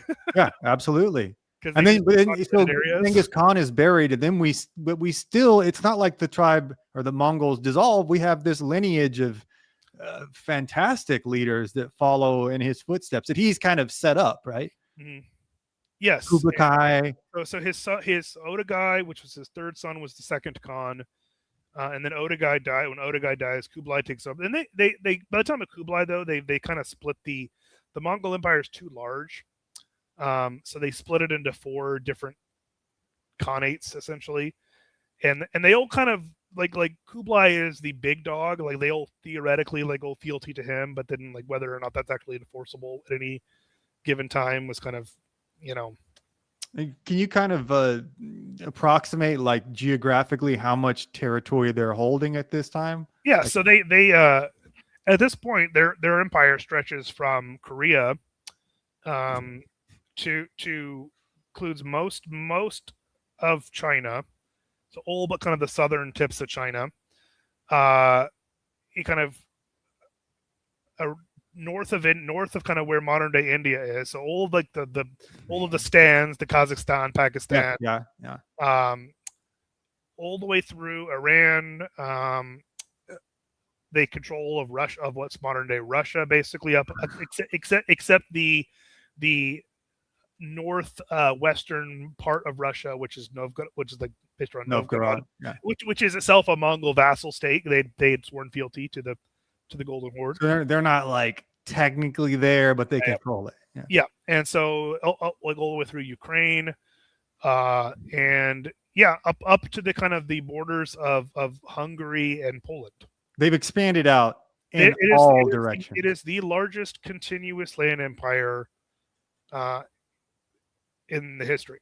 This is like, I hate to sum it up this way, but it's like a bunch of hillbillies somewhere in Tennessee just decided to put together their own army, and then they took over basically all of North and South America in a generation. Like, it's really without precedent in human history. And yes, you're correct. The Black Plague, the bubonic plague, is one of the reasons why the empire collapses. It's the same reason that so much happens in Europe. For the same reason is that you just get a huge percentage of the population dies, and then they just can't hold things together anymore. You just literally don't have the personnel, so you got to retract. Okay. And but so I mean that's it's massive. It's like it is no joke. And this is all facility. You would not see this should the Mongols be a foot-bound army. This is facilitated by the horse. Mm-hmm. Yeah, and they like developed like systems of courier, like so they basically, in order to rule their empire too, they developed like these courier systems. So where you would have courier posts basically stationed like a horse ride away from each other, so they could basically get a guy, ride all day to the courier station. Next guy, and then or he'd get on a new horse, he'd on a fresh horse at the like a Pony Express of sorts. He'd sleep the night, get on a fresh horse, and then go the stretch of the road. So they had these courier stations all along the Silk Road, that's the Mongols. Did the Europeans have any kind of mounted archer tradition, or were they just striated? Oh, they did. Okay, in some areas, right? So I mean, you have the Hungarians and the Poles both use kind of the Poles did. I didn't know that. The winged hussars. Those are lancers, but they have a tradition of mounted fighting like with mounted either archery or with javelins, both in kind of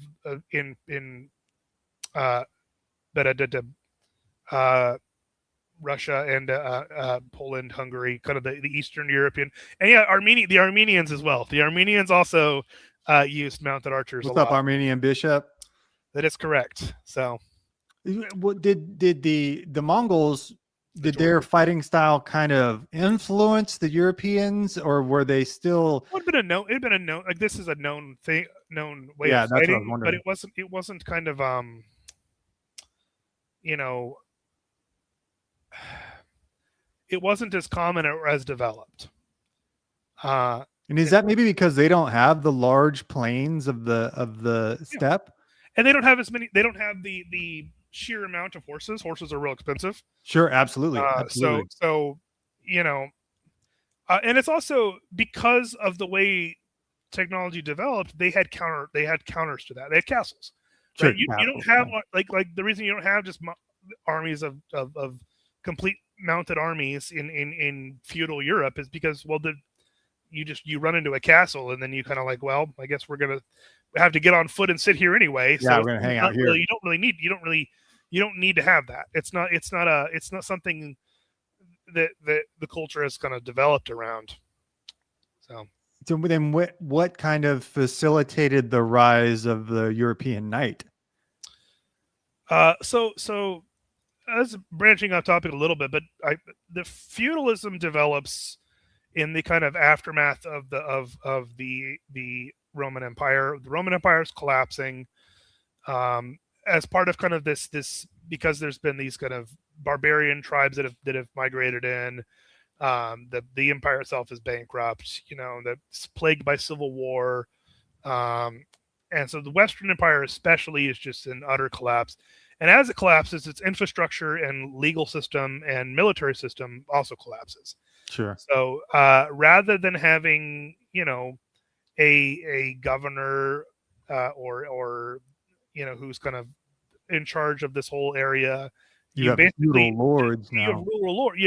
The kind of local landowners become the kind of the nobility essentially of feudal of Europe.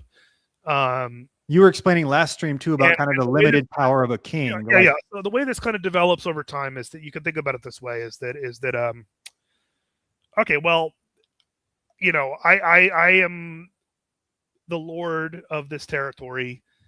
This is my lands. I have to protect my lands. But I while I'm a rich man comparatively to everybody else, I'm not so rich that I can afford to have a fighting force of 100 people. And in the kind of, for most of history, their police and fighting, like in military forces, is the same thing. So it's not like there's a distinction between police and military. But that is something that comes only out of the modern era. Yeah, they don't have a municipal police force and a separate army. It's just one and the same. And so if I'm a local landowner, it's like, well, I have to have a military and policing force to kind of protect my area, but I can't afford to field 100 guys, but I can afford 10 guys.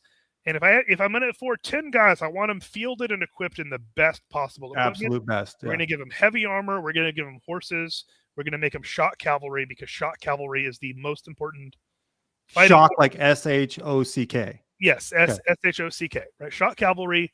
The guy with a spear on a horse charging into a that's the most important fighting force going back even before Alexander. But so we're gonna train, equip those guys. Yeah. And we can afford that. I can afford 10 of these guys to be equipped to the best possible equipment. And in order to kind of ensure that they're loyal to me, I'm going to I'm going to give them land that they then in turn, that's part of my land, but I'm going to grant it to them, and they get to govern this land.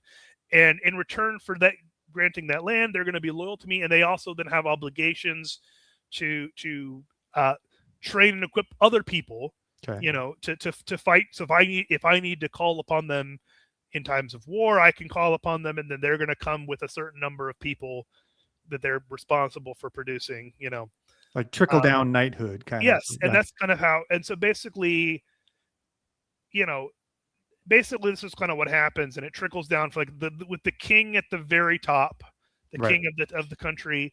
And then the lords, the various lords who are then loyal to him, and then under the lords, the other either minor lords and then eventually down to the knights, and it's going to trickle down loyalty, right? And the way that it kind of and it creates a very decentralized power structure, very different than the Roman era. And where the emperor is the unquestioned ruler. Yeah, or you would have like a governor of a province that would be the that would be in charge of everything in the province. But much more centralized than these feudal lords all throughout that province. Whereas this is a much more decentralized system of power. There's a pretty big disconnect between the king and the king has limited abilities to command his vassals. In some he basically rules by in many ways by coalition, right? He's like, if the king wants to enact something, he has to have enough of the nobility on his side in order to enact it. Right. If enough of them just say get a revolt.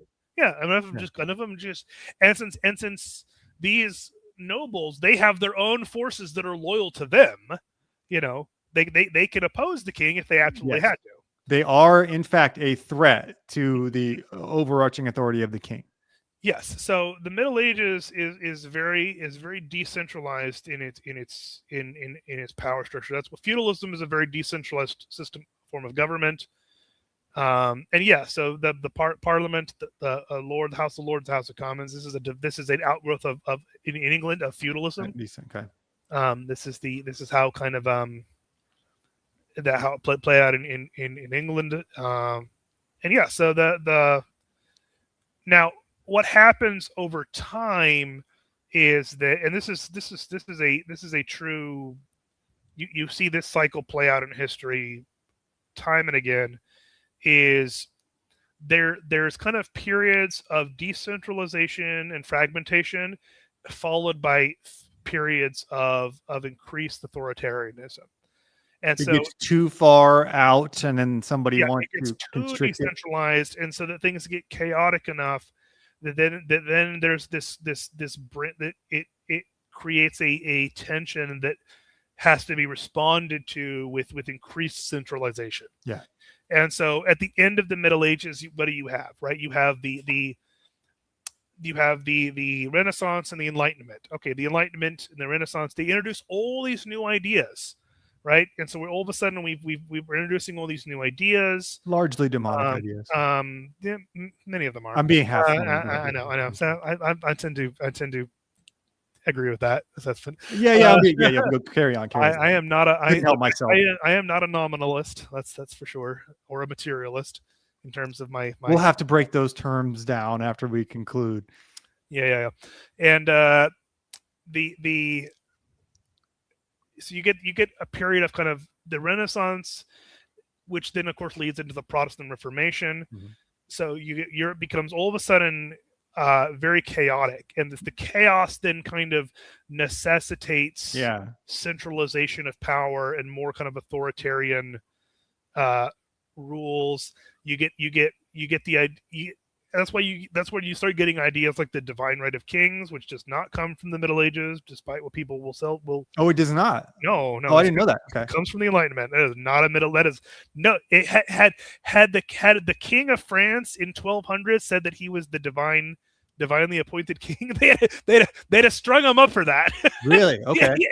Yeah. No. Nobody would have thought that was. Is that a response to the wild decentralization? So then they're like, okay, well, we need a divine right of kings so that we have this. Yeah, and it's also like, it's how they kind of justify their takeover, right? Yeah. And they start to kind of the powers of the nobility get lessened, and the power gets centralized more in the kings.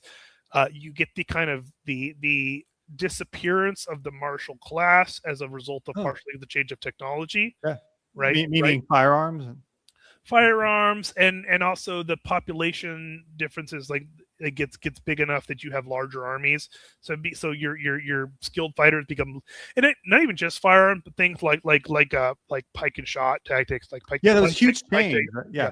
Pike tactics. It doesn't take as much training or money to, is that right? To equip an army with pike? No, genuine question. Yeah, it does. But what it does is the tactics have changed enough that that having the martial class isn't as important. Can you explain the pike and shot real quick if somebody doesn't know about it in the chat? Right. So I'm not an expert on pike and shot tactics. So just the general concept. But basically the way kind of weapons develop is in Europe is in some ways it's almost a return to the kind of pike phalanxes of the Macedonians, and where you get larger formations equipped with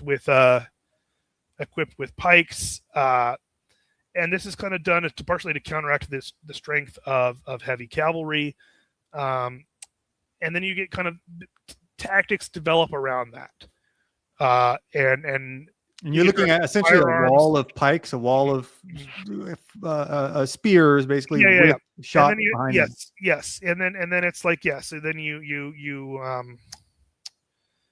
it changes the way warfare is done, which because of that change, because armies are larger now, the individual knight is less important to the battle. Yeah. Right. Yeah. So when the individual knight is less important to the battle, well, kings and nobles start to wonder, why are we giving these knights special treatment? Yeah. So they kind of, that starts to go away. Because that kind of like so as the knights being kind of the lower end of this feudal society, they start to have their kind of rights go away. They start to become less important. The nobles also start to kind of like lose their importance and get centralized in many ways into the king. And can you just what time period is this? 1500s, 1400s? This is the late 1400s to the 1600s, really. Okay. And then you start getting with the Protestant Reformation, you get the massive wars between these nations now, which are hard for us to understand, but you can't even imagine the decentralization of Europe after the Protestant Reformation. During the Middle Ages, Europe was actually a relatively peaceful place. There were wars between feudal lords and feudal kings, but the 100 Years' War is kind of an exception. For the most part, they were not. They were much smaller conflicts. Yeah, they were more localized, and they ended more quickly. And they didn't involve, looting and pillaging and because we're still kind of all nominally, we're all Christian under one flag. Yeah, and there was this understanding that you still had to abide by certain Christian standards of behavior, which means you couldn't loot cities anymore. Now there were groups, obviously, those restrictions were lifted if you were, attacking Muslims or whatever. Yes, true. It's true. Yeah, it's not. It's like one of the motivations for going on crusade, right? They viewed the world theologically primarily. We don't do that today. Yeah. And there was people did, even kings generally feared for the state of their souls. Yeah. Yes. So if the Pope excommunicated you, that was like, you're going to hell, and that was a big problem. Nobody wanted. And if the Pope does that, it's like, oh well, you all of a sudden, because again your power is decentralized too, right? Your nobles might just turn on you. Why the Reformation? Why am I listening to somebody who's been excommunicated? And it's like, I don't want to risk getting excommunicated either, right? 100%. So after the Protestant Reformation, that centralizing power of the papacy is just thrown into chaos. And so we're looking at a period of decentralization in Europe, right? That, to my understanding, that we've never seen before, and it's hard to imagine. No. So you see this. Okay, so I will say this is actually very typical in history. Is you see the periods of fragmentation, and then followed up by the periods of centralization. And this is a cycle that has played out for thousands of years to the dawn of time, really. Okay, and even in this discussion, we've kind of seen that cycle through a couple of times, and you could see it play out. It's still playing out today. It's going like I theorized we've actually are my speculation is that we are approaching the end of the kind of age of chaos, the age of fragmentation, and we're actually going to see in the next 100 years a re-centralization that happens, a reemergence of authoritarianism, as kind of because this is kind of what happens is this occurs as a response to the fragmentation and the chaos. So you get these periods of kind of heightened authority. And I think we're going to see that and then eventually what ends up happening is the centralization becomes authoritarian and becomes despotic, and then fragments again after that. Like because things get so authoritarian, so despotic, and so kind of that eventually there's a fragmentation again. People into a fragmentation. This is kind of a cycle that plays out in history, and has played out basically forever. And in the course of horse warfare, all right, good, interesting. Or a question I just thought of: does the advent of these newly mobile warriors, does that facilitate authoritarianism or authoritarianism, yes, or decentralization? So the kind of it depends, and it's one of the reasons why Genghis Khan is so fascinating, because he bucks the trend, where he the kind of the nomadic warfare tends to be kind of like power becomes like there's in various periods of history, power becomes more centralized as a response to the fact that these marauding barbarians on our borders are raiding us. Well, we need to build up stronger defenses. We need to have stronger armies, bigger armies, so that we can defend ourselves against these, and then in some cases we need to go conquer those areas so that they don't keep raiding us. In many ways, it's why the 13 colonies coalesced over here. It's like, we need to have some kind of centralized, and that's why Genghis Khan kind of bucks the trend, because he is actually interested in he takes the same kind of ingredients, but rather than using them as a force of fragmentation, he uses them as a force of centralization. Unifies an empire that really we've never seen before. But in many ways, he was so ahead of his time that it dissolved. It dissolved not long after him, because it was like it couldn't withstand. Like it was too in defiance of the times in some ways. Was there ever anything like that on any scale again, or was that the really kind of the lone exception in his ability and his desire to unify peoples like that? I can't really think. Some very rare instances of Old West. I think there are plenty of instances of people who have tried to force change ahead of its time, but very few who reached the level of success that Genghis Khan did.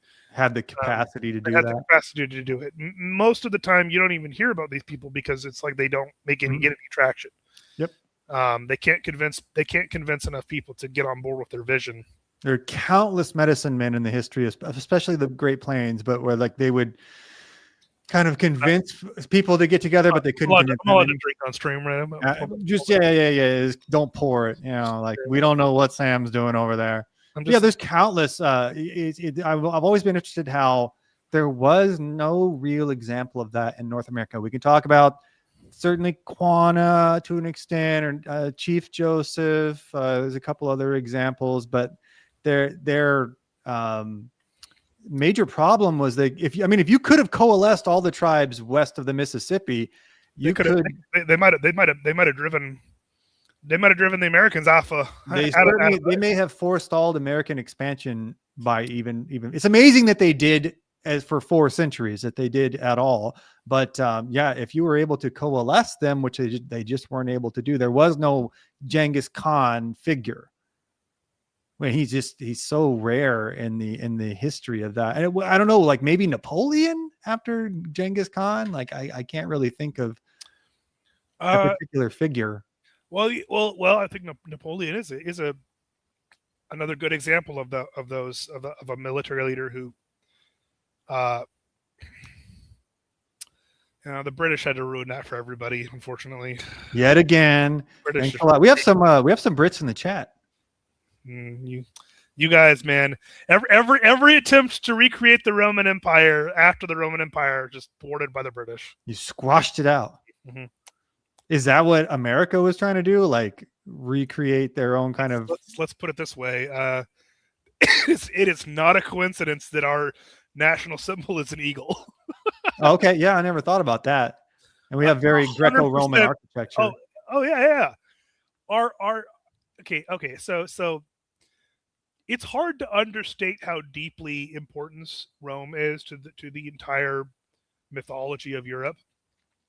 because basically every nation in Europe that exists, and including ourselves, we are included in this because we are descendant of whatever.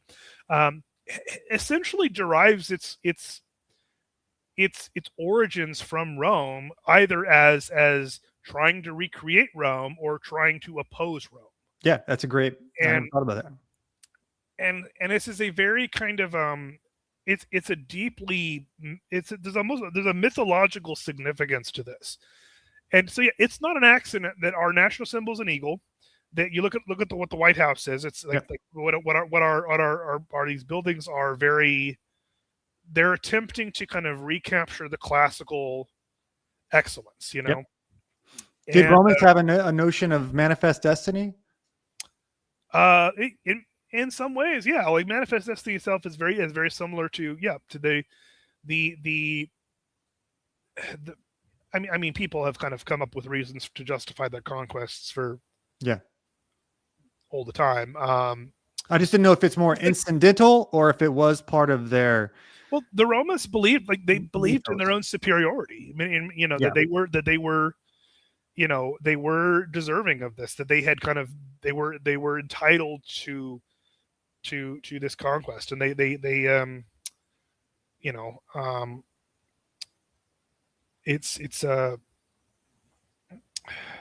was part and parcel with their culture, though, was this notion of expansionism. Is that fair? Yeah. Yes, and that's why it kind of collapses after they stop expanding. They don't really know how to operate when they're not taking more territory in a state of expansion. Yeah, okay, sure. And is that was it a logistics problem that they were facing, or they just weren't able to combat these hordes anymore? So a couple of things happen, right? This is going to happen this is the rise. You can talk about the rise and fall of a bunch of different empires. Is during this kind of expansion era, you get these huge areas, like you get a huge amount of economic growth, prosperity. People become very rich because they're conquering all this territory, which means this new lands for us to exploit. Just to grow food on. Like we can like trade goods to monopolize. Rome at its height had basically everything but electricity. I mean every luxury you could imagine, and probably plumbing, some you can. Yeah. It was just fantastic. But once the kind of expansion period stopped, one of the things that happens is societies stagnate, right? They stop kind of it become. There's a temptation when you've acquired all this wealth to just kind of sit on it like a dragon guarding its hoard until it just kind of runs out. They think, and as your society becomes more decadent, you kind of lose that warrior edge that you had. Mm-hmm. You also start to get the development of kind of these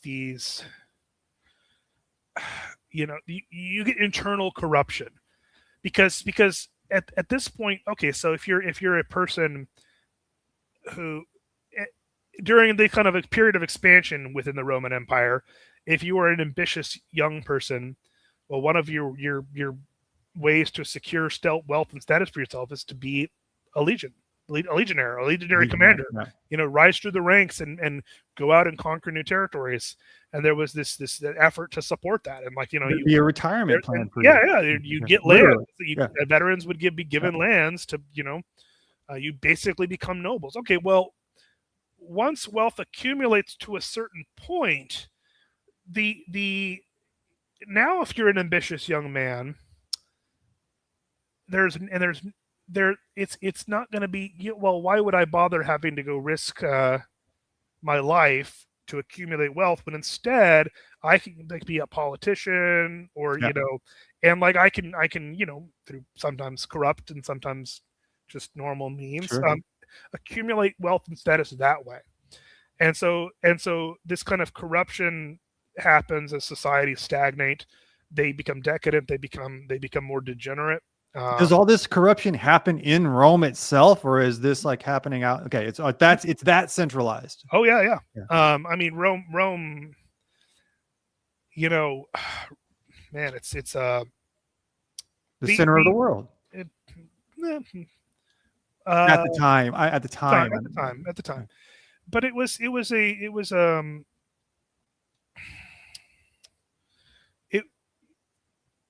it's kind of, this is how these civilizations play out, though, and the same thing happens. It's gonna, and it either will or it will happen to us, or has happened to us, or is happening to us.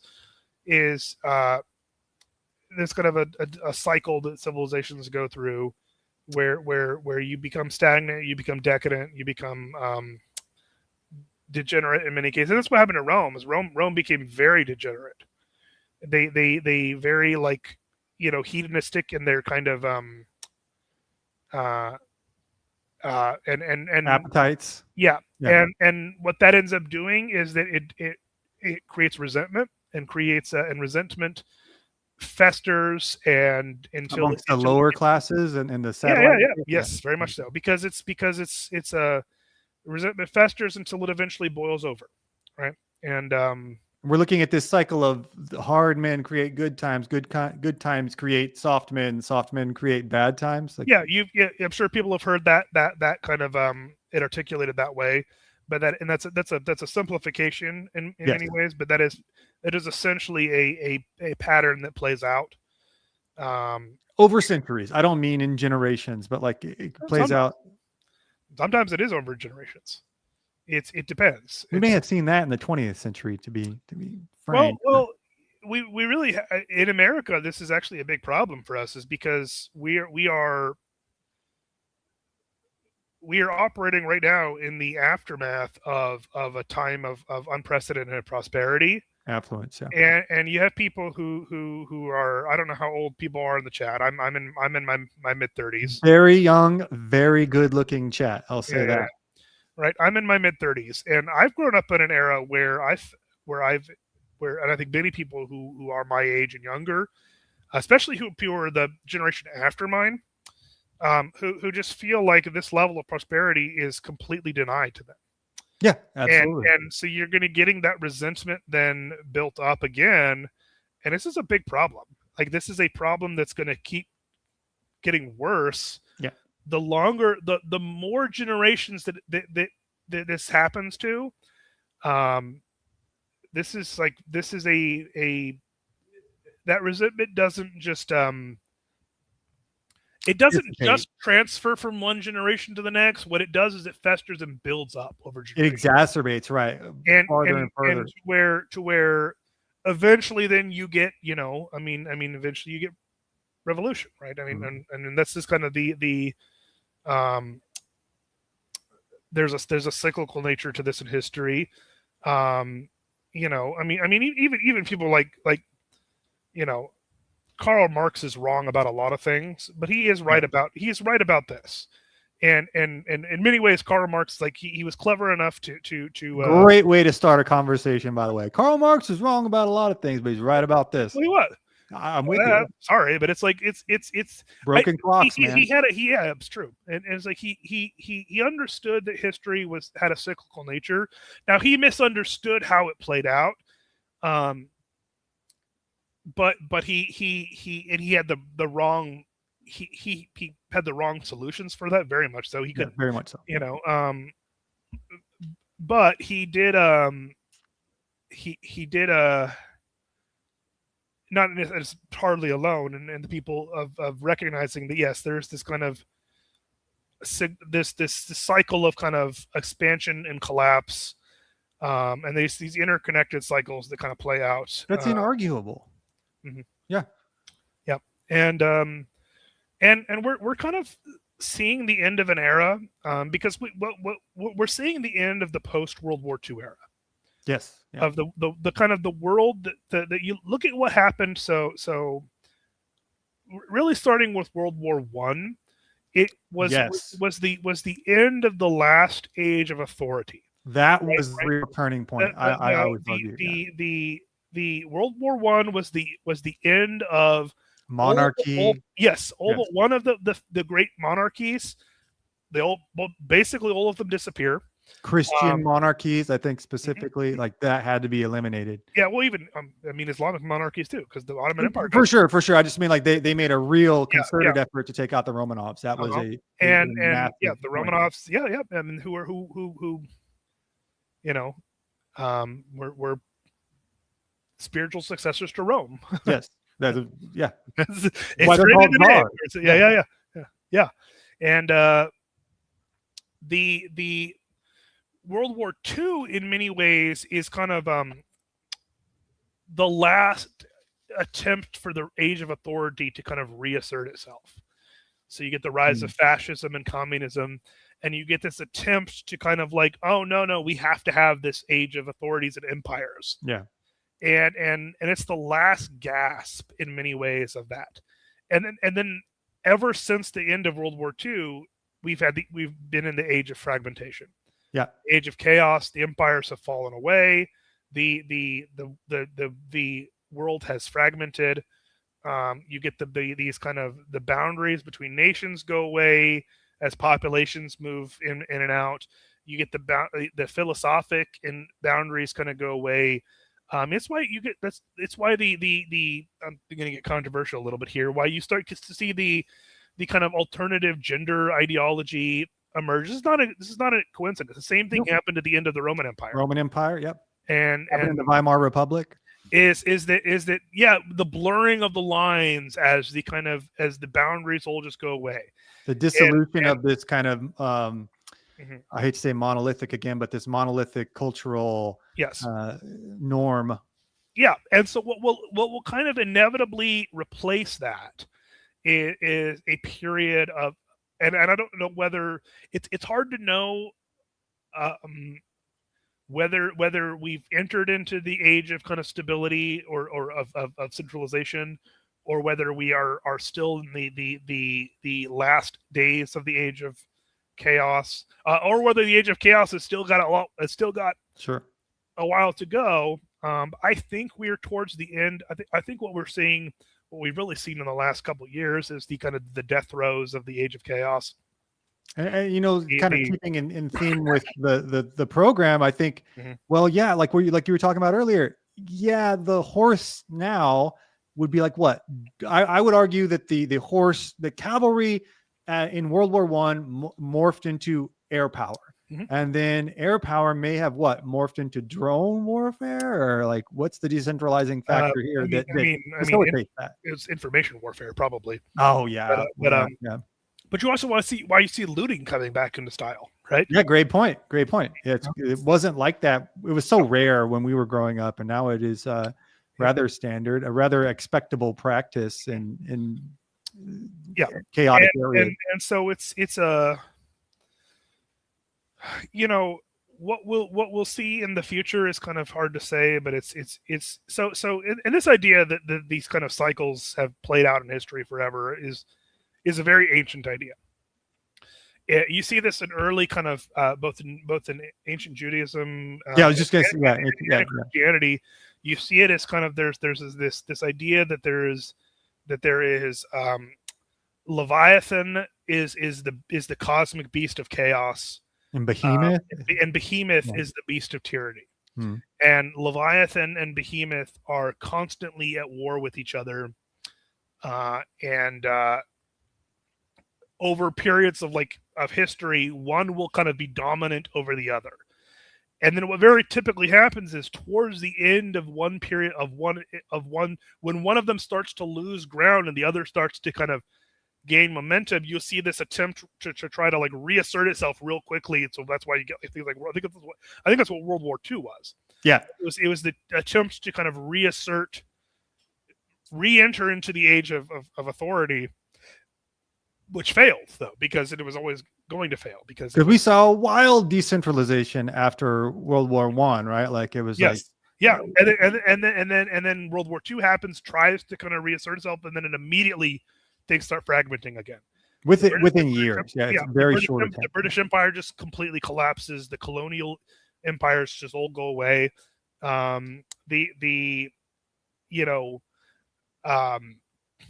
it to happen in a I don't really like less than a decade span is Yeah, America so goes fast. goes from being unbeaten to fighting 2 losing wars, Yeah. and then have we really won a major war since? No, I mean, not even try to be controversial, and we have veterans in the chat, so obviously we're trying to be respectful. But like, no, yeah. I agree. No, No, it's, I do want to show respect to veterans. Let's have us win wars. Like, win wars. Yeah, I agree, man. And I think, yeah, we're in this kind of, that's why I was wondering about drones, because it's like, well, what's going to, but you're right. Information warfare is going to be the next critical weapon, or the consequential weapon, and kind of where we're at now, it seems like. But yeah, we're in this inextricable cycle. Because there's kind of there's essentially, and the reason I bring up this idea of like Leviathan and Behemoth is because the ancients kind of recognized in some ways that there seems to be like a spirit to the age, and an animating spirit that kind of moves things along, and it's and that spirit of the age is actually, it's not the same as the kind of spirit that is like it's disconnected in some ways from individual people, right? So it's not like it's not Genghis Khan's era. It's like, yes, this is a dominating spirit of the age. Yeah. And this is a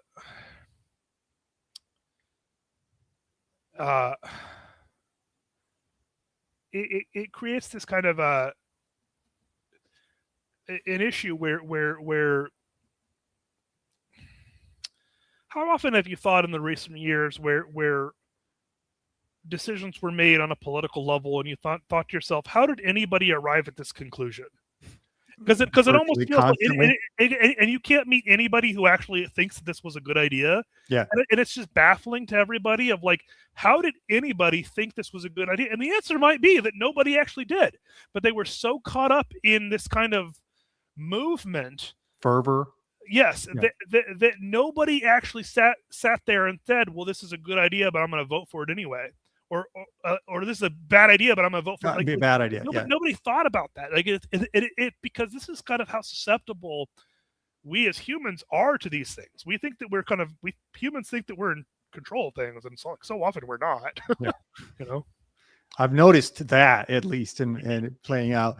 Yeah, it is, and like, that's not a modern phenomenon. It's not anything new. You do think.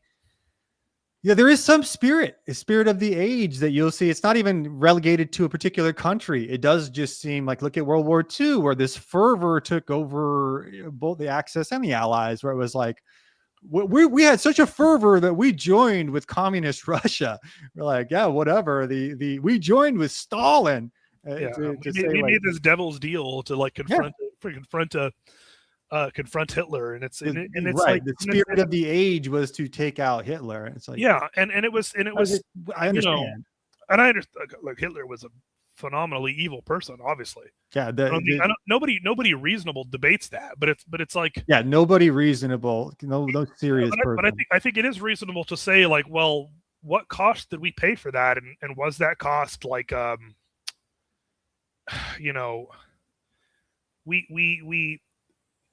we saved people from Hitler, but in some ways we fed them to Stalin and Mao, and it's like and then we're launched into this like, that's Vietnam's a great example of that, where like this fervor of the domino theory, this fervor of we have to stop communism at all costs, leads us into a little over a decade long war. And you see that with the global war on terror. It's like, well, we have to stop terrorism. So you can extract that as far as you want. Like, we end up in Afghanistan somehow. It becomes this, because you're just not thinking things through. It certainly doesn't seem in hindsight like anyone was thinking these things through at a granular level. It's just like, we're going to invade a country we don't really know anything about. Yeah, now we lock ourselves into a 20-year war. Yeah, now we're teetering on the edge of invading Iran, and it's a whole lot of fun, isn't it? Like, we're just having a great big party all the time, man. Yeah, we can it's we are living in the fervor of the age, no question. Yeah, no question. and I don't know what the spirit of this age is. Are we in a so you're saying we are in now just prior to a decentralization age, it seems like? That's my best guess is that we are in the last days of the age of chaos, and that what we're going to see in the near future is because you're starting to see the idea being toyed with that we're going to have a re-centralization of things. That's why you have idea like the idea is that the United States should just possess Greenland and maybe even Canada, Cuba, Venezuela. Yeah. Because these are part of our extended territory. So you're going to see this expansion of borders, and it's going to and you're good because you're going to see, rather than having an age of international trade, what you actually like that could go away. What you're going to see is like, oh, well, we need to actually be able to produce, to have all of the resources that we need to make our stuff in-house. Yeah. And like the Costco theory. Yeah. Costco is the spirit of the age. Yeah. We're in the Costco age. And what you're going to see, and so that's kind of this idea is starting to be toyed with intellectually, of like, well, we should do this. We should make sure that these areas that are at least we're under our peripheral control at one point. Maybe they should just be under our direct control. Maybe we should just have an empire again, and just call it an empire and not pretend that it's not. Let's say a lot easier to let's just put the Starbucks inside the Target. And I'm not making any statements one way or the other on whether this is right or wrong or should be done. I'm saying that this is like what you're seeing is kind of the introduction of these to the kind of the kind of public mind of some of these ideas, and like people like saying, oh, like we should have maybe this stuff with the the kind of the gender ideology stuff has gone too far. We need to have a clamp down on that. We need to stop doing that. We need to have some of these more traditional norms reassert themselves. Leaning in fully to revisionist history. I think history is worth a re-examination. Absolutely. And a substantiation of one's point. But yes, I think you're only setting yourself up for a very harsh rebound when you take such. And this is part of why you're also seeing a sudden growth in traditional Christianity again. Sure. Yeah, absolutely. That is very true. Which has been, Catholicism had been on the decline for decades, and it's now not anymore. Yeah. And that's a significant reversal. Orthodoxy, and I'm an Orthodox Christian, went from 20 years ago, we had about 500,000 people in the United States to now it's like 3.5. Which that's, and it's like that's a 7 times growth. Yeah. Growth. Yeah. And it's a so you're seeing tariffs are a good example of this idea that like starting to come into more prominence, that tariffs should, that we should have protection, that if we should that we should not be so reliant on foreign trade, that we should be able it's tariffs are kind of are a part of that dialogue. Is this anything similar to what Rome did? Did they end up in this kind of? I think, is it safe to call it a quandary? In some ways, this is kind of the rise of Rome happens at the end of the era of kind of the classical era of expansion, right? So it's like the Greeks kind of established basically colonies everywhere throughout the Mediterranean to trade. Yeah. That's where they started getting wealthy in trade. Then you have the kind of rise of Alexander the Great. But what happens to Alexander the Great is he dies, and immediately way out there too. He's way overreached. He dies in the middle of nowhere. Yeah. Well, he was poisoned probably. Yeah. Possibly by Aristotle. Yeah. Possibly. That is the leading. Yeah. That's one of the leading theories now. It's kind of interesting. Aristotle, former teacher, right? Bruce the Potion, who poisoned his former student. If you look into that, that is not at all crazy. It's actually kind of freaky, but it is. But his empire immediately fragments back into kind of these So what you see right after that, right after that kind of like Alexander was in many cases what World War II was in the reverse, like the reverse of that cycle was he was at the end of the age. He was at the end of the age of chaos. Yeah. Okay. He starts the kind of idea that we should have to like we should expand and like create a unified empire. But then the age of chaos immediately reasserts itself after he dies, and immediately things fragment again. You know, the Diadachi can't just decide who should lead, and if he was assassinated, that's a purposeful decentralization, Yeah, right? His power went to his generals. But immediately after him, what happens is the rise of Rome, and Rome. You The get ultimate centralization. Yeah, you get both you have both the rise of Rome and Carthage at the same time. They clash. Rome wins. Rome goes on to basically conquer everything, you know. And it's and at the same time in the east, in Persia, you have the same thing happening. The Parthians, Darius and all them. No, the Parthians are Darius. But the Parthians are the Arsacid dynasty. So the Parthians were a nomadic group. They were a part of an ethnic group called the Parni, and the Parthians were the kind of nomadic aspect of it, and the Parni were and then there were the Parthava, which is the more settled areas. And this is all in Persia. Yeah. Yes. And the Persian Empire, of course, had been destroyed by Alexander, and it had been fragmented into different kind of successor states. Right. Then you have the rise of the Parthians. The Parthians end up basically reconquering Persia, and it becomes the Parthian Empire for a while. The Parthian Empire then eventually gets replaced by the Sassanid Empire, which is the But their own kind of devolution into chaos and then recoalescence. Yeah, so the same thing happens in the east and in the west, right? And Parthians were another horse archer people that conquered huge swaths of territory. So you get this kind of a so I think that's what's happening now is we're seeing basically an age where it's very similar to the spirit of the age is going to be very similar to what the rise of Rome was, where and eventually what you're going to have is a re-centralization, but it's also like it's not. I could be wrong, right? I mean, we could have another 100 years of the age of chaos. Yeah, absolutely. I hope we don't. Yeah, I would hope we don't as well. But it's gotten too much for me already. There's a noticeable. Undeniable cycle to this. I'm the kind of trans that people don't talk about. I'm trans millennial, right?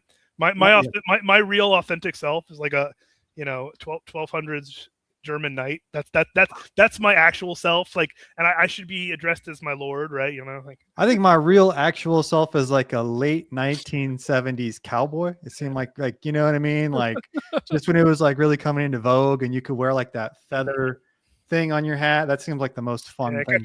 Got your Colt Peacemaker at your side, Well, not even that. You got like I'm driving like a Chevy pickup. I'm blaring like I don't know who's big then. I'm blaring Merle Haggard or something. That's my bag, man. But not I'm not disappointed I didn't get to live in any other time in history.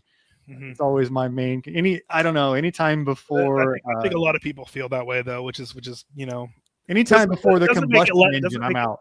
Doesn't make it less true in one sense, right? No. I think you'd make a great. What were you saying? A great 12th century. Absolutely, absolutely, no question. Myself though, any other time and any time pre television, I'm out. I'll say that. But no, I think it's a fascinating cycle to re-examine as we go through each era in history. And I think the horse we kind of started talking about horse warriors and this kind of all does a lot of this kind of a lot of what we're talking about does kind of hinge on this four-legged animal having affected history so much. It is kind of weird for a lot of history. That was, horses were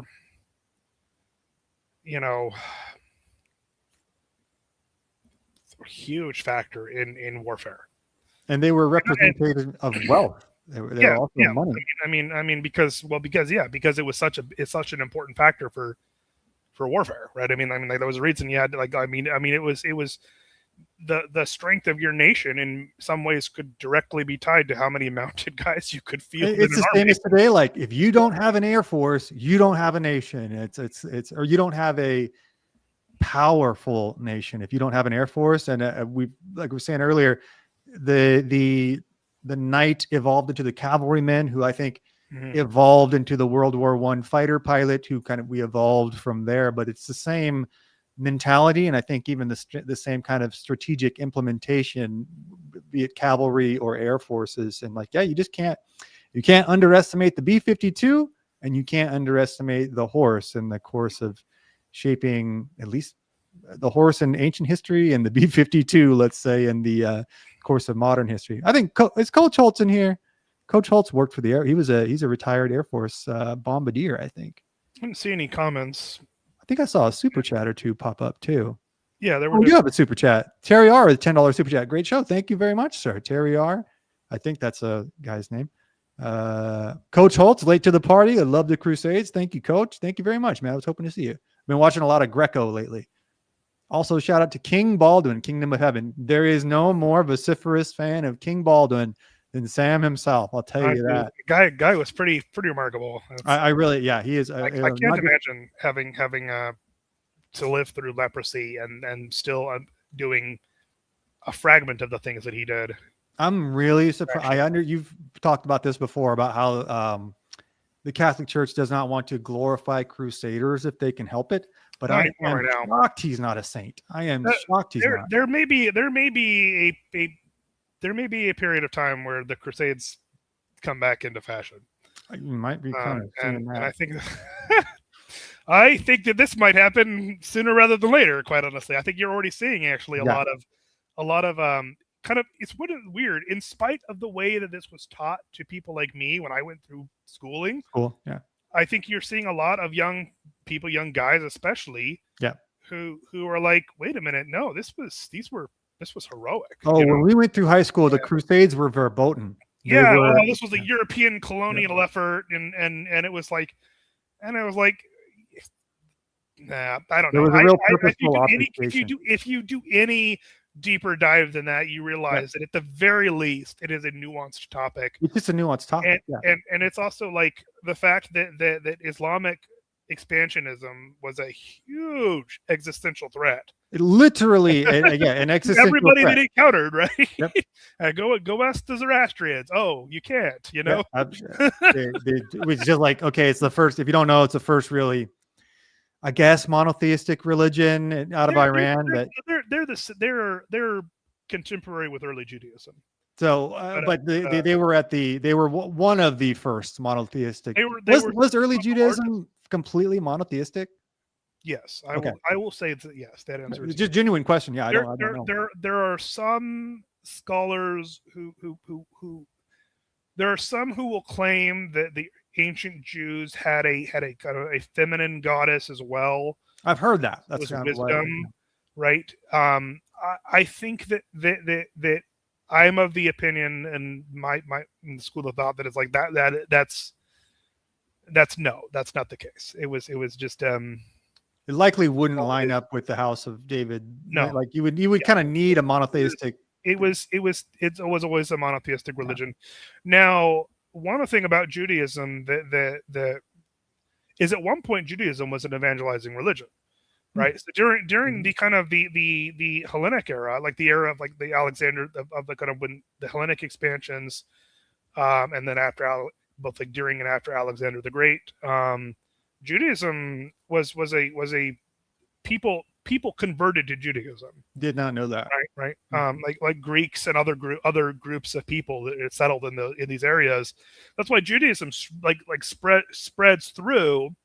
Not just in it's not just the Jews that go settle other places. No, it's other peoples adopt Judaism as well. Judaism spreads from Judea, right, to up through I'm trying to think how to just say where some of these places are without using their historic names. Like where Tarsus and Central Right. Asia, or not Central Asia, Anatolia, which is like Turkey. Okay. So the kind of linking of Judaism to a specific ethnicity is kind of a Modern. I'm gonna get in trouble here, but that was not always the case in its history.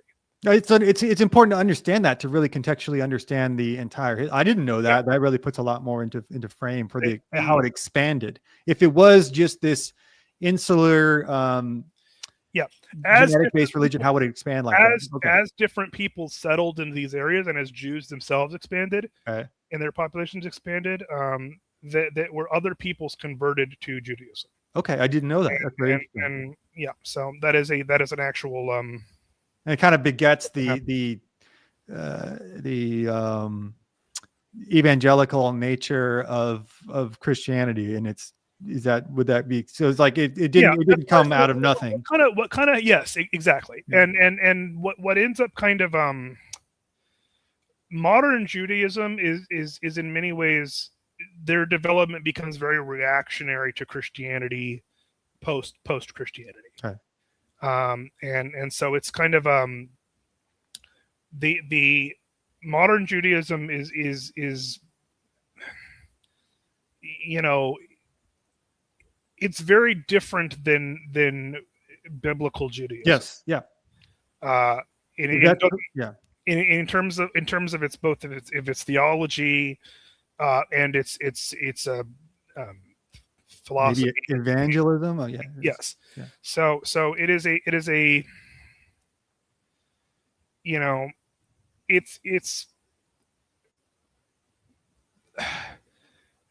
it's complex. It's a complex thing that happens. But safe to say, today, or in, let's say, post-Christian Judaism is not based around expansion, not based around evangelism. It's become.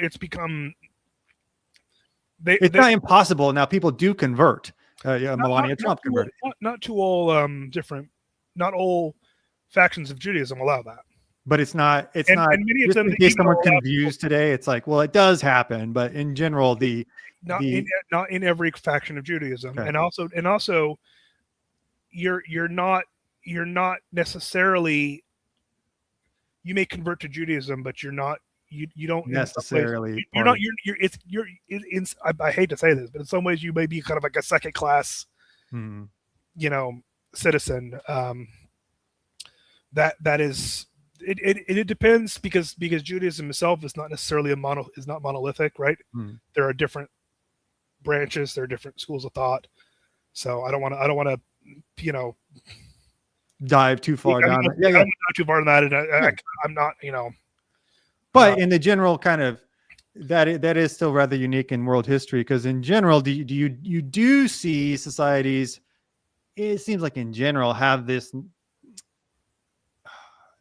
motivation, this inclination is the word I'm looking for expansion. Would that be fair to say that, like, in general, you see a society want to expand as far as they're able to? Everyone kind of has their own manifest destiny. It depends. And again, I think that's kind of one of the things that gets tied up in the spirit of the age. Is there's periods of where people get caught up in this idea of expansion, and then and expansion is not necessarily just like expansion of physical borders. Sometimes expansion of ideas. Yeah. It's like let's apply these ideas to other things. So you get a lot of what kind of our basic concept of human rights is what it ultimately is kind of an expansion of Christian ethics. That let's extrapolate on Christianity to what does that mean for things like justice and for things like I don't know, marriage maybe, or economics even. So yeah. In that, yeah, you're not allowed to, just our notion of like, well, you're not allowed to steal, or you're not allowed, like polygamy is no longer generally allowed. It's like those notions do come from a. So I'm gonna push back on a little bit on so a comment in the chat here because this is actually something I really feel strongly about. The incorporation of pagan traditions into Christianity is yes, first of all, that is true. But I get irritated when some like Protestants like say, well, we shouldn't use Christmas trees because it comes from some kind of pagan symbol. It's like, yeah, but Christianity in a metaphorical sense conquered those religions, right? I mean we were Christ was triumphant over that.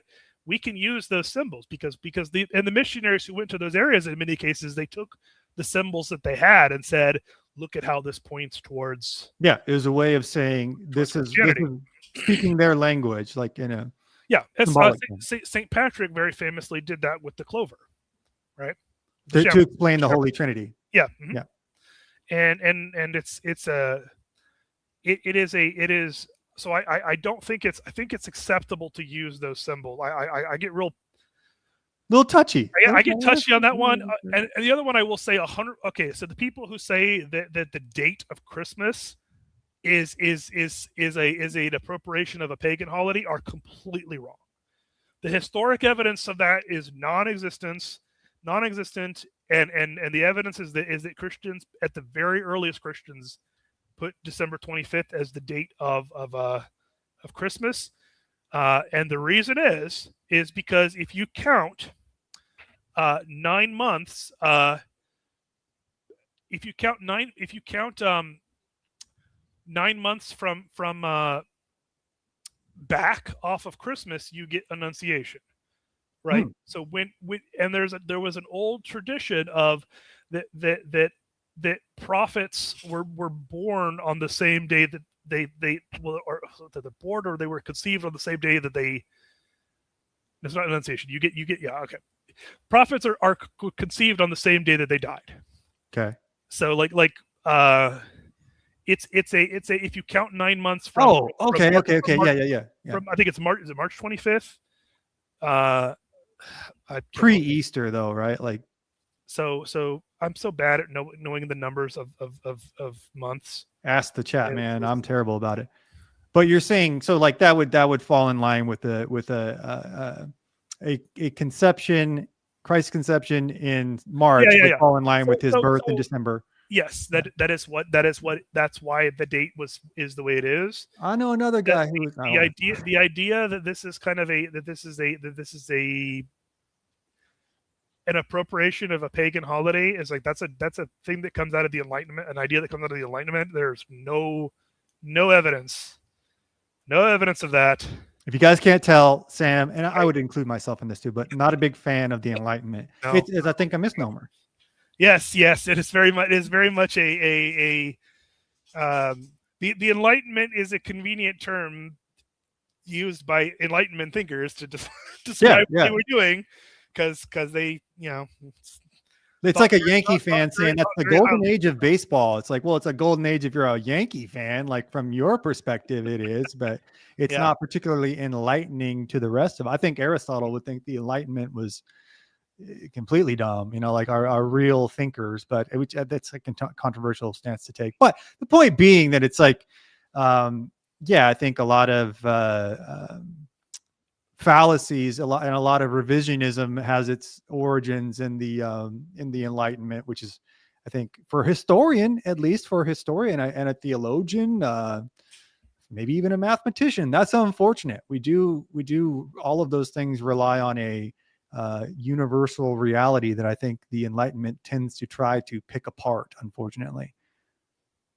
I don't know how you would feel about that, but probably you I like this comment. Always crazy to me that in the wake of the the Enlightenment was genocide. Yeah, it's true. Yeah, because what happened with the Protestant Reformation, this is what people also don't understand about the Reformation, the age is the wars of religion, is that in many ways the Protestant Reformation was kind of co-opted by political military leaders to justify what they had been unable to do previous, which Yep. was to go to war with their neighbors and seize Yep. more territory. And they didn't need a papal approval. They were So operating. So if all of a sudden this duchy adopts Protestantism, well, we can justify our wars against these other people now because nobody's going to excommunicate us for doing horrible barbaric things. And I don't think we can even conceptualize now we think it's like, oh, he just goes to the church down the street. No, this was world breaking for there to be people separate in Western Europe. Fragmented.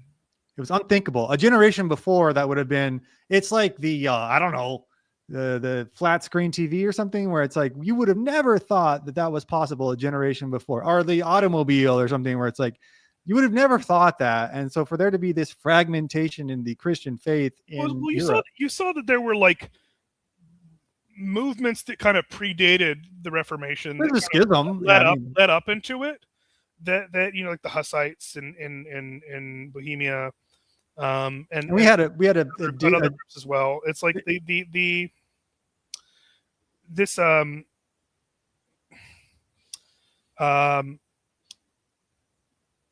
other I cannot remember the kind of, but the tensions that preceded the Enlightenment. Yes, there were like there were movements that kind of had started preceding that, but then kind of got fizzled out, and then eventually all hits in that final fragmentation though was just like so paradigmatically drastic. It was just like, oh, now this overarching, I mean, the Pope was essentially the king of Europe. If the Pope said no to something, a king didn't have a lot of leeway to, in some ways. Right. I'm thinking generally, there were definitely kings that went to war with the Pope. I mean, certainly, but it took a lot to do that. And that's kind of really, this is pre-Vatican I, when Vatican I in the 1800s establishes finally the Pope's power within at least the Catholic Church. But to break away from that, to break away from this centralized power was I don't think we can even really understand how different of the world that changed, and how, yes, that in their minds they're like, yeah, we're going to war for this. Like you said, they can leverage this separation now, and they can leverage these kind of these territorial conflicts against each other.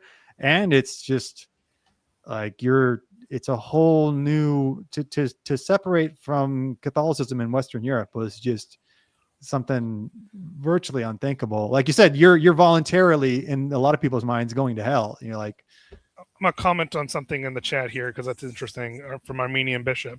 So the Armenian church and the Ethiopian church, which are Armenia and Ethiopia are the two first nations that convert to Christianity. They're part of a group of Christianity that's sometimes called the Oriental Orthodox. There's also the Indian Orthodox. The Indians are with them. The Assyrians are with them, and they're sometimes to the called the Orientals. Sometimes to us, like I'm Eastern Orthodox, to like distinguish them between us and and them. And yeah, the Armenians are part of that group. So if anybody's curious as to how those divisions come, I'm just going to ask.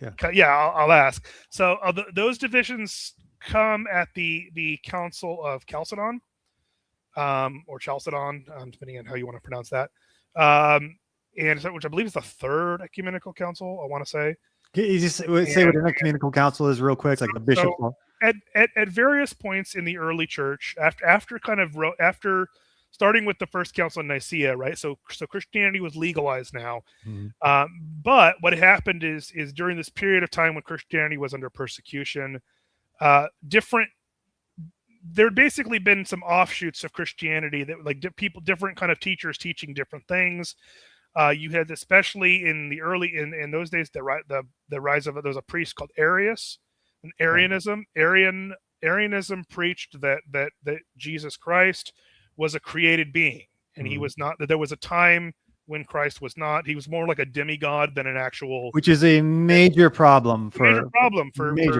So to say he's created means he's not eternal, right? Just So this debate is like many of the different barbarian tribes have kind of adopted Arianism, the Aryan version of Christianity. So the Alans and the Goths have kind of adopted this version of Christianity. So when Constantine kind of secures the empire, one of the things he does, and he's not a Christian himself at this point, but he started to kind of favor them, and he's legalized it and everything. Is he asks the bishops to he demands that they kind of come to have a council to determine what actually it is the Christians teach. Yes, because we can't just have multiple versions of the same story. So we're going to codify all these teachings. He calls the council. The first one is the Council of Nicaea. That's where you get Saint Nicholas is actually at the council. He slaps Arius. Mm-hmm. It really happened. If you're in the chat, no, it really Santa Claus, known for giving gifts to orphans and slapping heretics. Slapping fools, slapping heretics.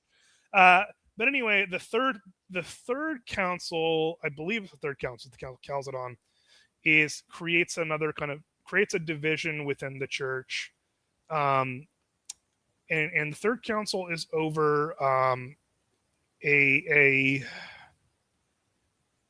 I want to be sensitive to everybody involved because the reality of it is that it came to a difference of opinion in the nature of kind of the Trinity, and the nature of like God and man is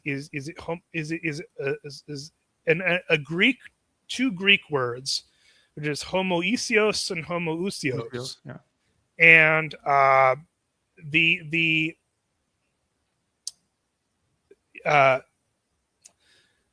what ends up happening is that there's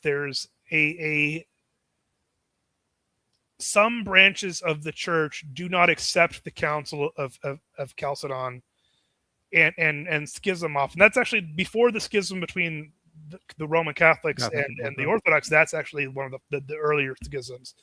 And those groups still exist today. And the Armenians are umbrellaed into them. I don't know if they were necessarily there at the council, but they're part of that kind of coalition. Do you want to address what Armenian bishop said? The Armenians couldn't attend the Council of Chalcedon because Zoroastrian Persians were at war with them. Just so checking here. So the Persian Empire at the time was the Sassanid Empire, and the Persian Empire's religion was Zoroastrianism. At some there were missionaries work done to try to convert Persia, just like there was everywhere else. Sure. And honestly, had it not been for the rise of Islam, it might have worked eventually. But the Sassanids were kind of the big rivals to the Eastern Roman Empire before the rise of Islam. And so and Armenia was kind of an independent state, but it was independent, but more kind of aligned with the Romans. Armenia kind of like throughout its history has kind of kept its independence by carefully picking which which side of bit. They tend to have this kind of unfortunate history of being wedged in between big empires. Yeah, they're just north of Iran, right? They're in between, they're just between Iran and Turkey, essentially. Yeah. So they kind of have this history of being wedged in between large empires and kind of having to really carefully maneuver. And you got to go along to get along sometimes. Yeah. But they were trying to make it to the council, but they were prevented from it. Yeah. They were at war with the Persians at the time. So they did not adhere to the terms of Chalcedon. They I don't know whether at the people sometimes think in the modern world, we think information just must have been automatically distributed. I don't know actually when the Armenians kind of formally join with the group that is sometimes called the Orientals, and Armenia even today, even though they're part of that group in some ways, their theology is a little bit different than the others, and they kind of have done their own thing for and it's not a slight to the Armenians at all. I don't want to be critical of the Armenians, but it is kind of just it is the Orientals are even more decentralized than the Eastern Orthodox in terms of like the different groups, because the Ethiopians are also part of them and they kind of have their own stuff as well. Meaning there's more wiggle room for each individual culture within to kind of personalize maybe the faith.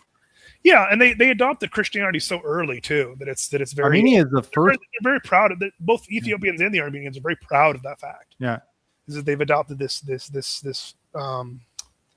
So it's a very, and the Armenians have suffered at the hands of the enemies of Christianity. Let's tell you that much. Sure. Actually, Armenian bishop asks about the battle of, or mentions the battle of Avarayar. You know anything about that? I do not. I do not know about that, but it's very small Armenian force against a very large Persian army, though. I'll have to look into that. Yeah. It would not be the only time in history where a small group of Armenians fought against a very large group of others, but it's a you got to be a resilient people to live by. The Armenians are very much like very strongly defend their independence. It's in some ways they're like the Serbs, and I don't know whether that's I don't know whether anybody's going to consider that a flattering comparison or not, but I love the Serbs. But I would say that'd be discriminatory to consider it an insult. They're a fun people, but they are crazy in some ways. You know what? I'm going to, if you want to take one more thing in the chat, and I can run to the bathroom real quick. Sure. I'll be right back, everybody. Yeah, let me take a look here.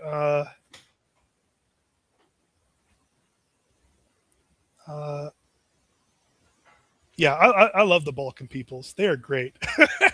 The Serbs are people in Europe owe a debt to the Serbs that they don't realize, because the Serbs, every time the Ottomans tried to move out of Serbia, would rebel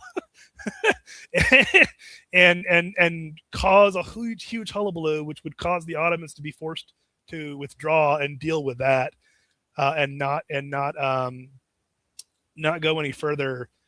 If you want to understand Serbian national culture, this is the best way you can understand the Serbs. Is that all of the most important Serbian holidays are the dates of battles, all of which the Serbs lost, but it was a good fight. I love them, but they are very much a fiercely defend their independence and their freedom. Talking about Texans? No, well, I was talking about Serbs, but it's very it's great. There's a guy in my church who's a Serb, and I love him. I just met a new guy who's a Serb. I haven't really talked. Was it Bogdan? He's going to be a deacon soon. He's going to be made a deacon. No, this is actually a new catechumen who I just talked. Who has his own history channel. So we will be his name is Mike Lombard, I believe. So I'm going to bring him on for a chat too, to talk about a Serbian battle. He has a great channel. I think, guys, Lombard Trucking. Go check out our boy Lombard Trucking on YouTube and Instagram. But Bogdan, when I first met him, like he's my Serbian friend, right? I think I had met him twice at this point, and I was up at the chanter stand, which is I do Byzantine chant. You guys, it's really cool. Sam does this ancient. Someday maybe I'll show you. Yeah, that'd be cool. That's not right now though. My voice is not. You gotta get it warmed up. Right but anyway, the second day, the second time I met him, and he was sitting at the chanter stand with me, and he immediately he puts his hands on my back and starts fixing my collar. And this is a guy I've met twice. And I was like, what are you doing? And I didn't say anything. But but he's a Serb, and that's kind of just how they are. That's what they do, yeah, man. I'm Irish. We have our own predilection. They're a very touchy, hot-blooded sometimes. Give you big hugs, but also give them rage at you too. It's just kind of how they are. And they're passionate people. They're very passionate people. I also love the Romanians. The Romanians are also just, the Romanians are the chilled out Balkan people. They're everything's good, everything's just peaceful, and we just want to get along with everybody. the Romanians also know how to party. They can party real hard too. And they're very particular about. We talked a couple streams ago about Vlad Dracul. Yeah, Vlad Tepes. He is a national hero there, and we're always kind of told like what a monster he is. Yeah. People don't say that when you're with your Romanian friends. No, they mean it. Yeah, they view him as a hero who stopped the Ottomans, essentially, right? Like from taking over the whole country. Yes, very much so. Let's see.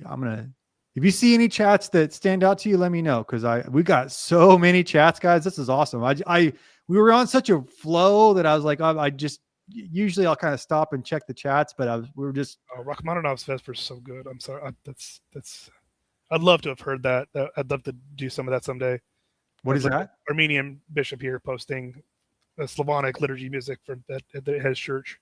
Oh, beautiful! Yeah, Armenian bishop's a long time chatter. Rachmaninoff is of course a Russian composer who was kind of the Russian, not the only like Russian composer of classical music, or what, and people might say it's not classical, it's like a different group, but okay, people know what I mean when I think classical music. Sure.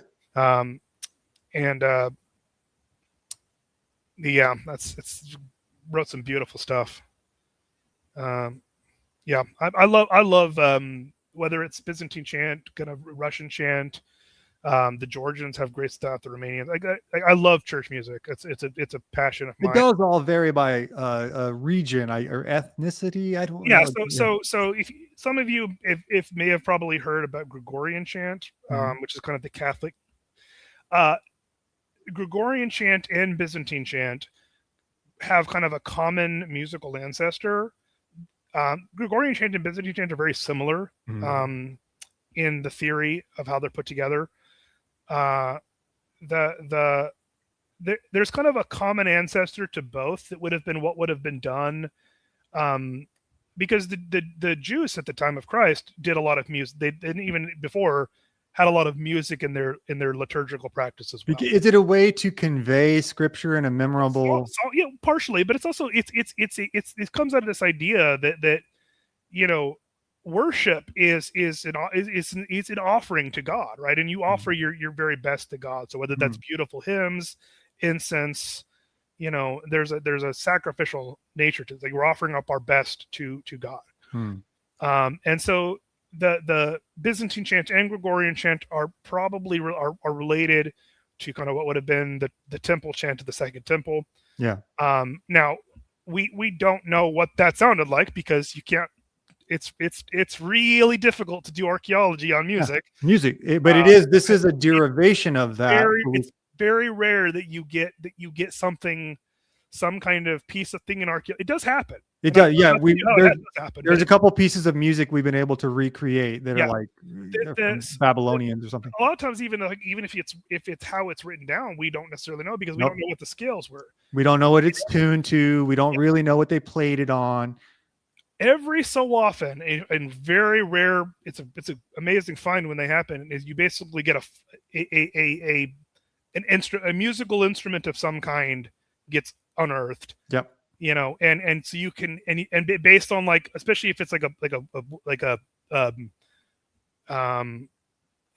a not a stringed instrument but a wind instrument. Yeah, wind instrument. You can kind of based off of where they've been able to like reconstruct some of these and see what their scales kind of must have sounded like. Right. Because we're just used to our scale today, A, B, C, D, E, F, G. Which is not exactly what the scales were. No. They're not even what the scales are internationally.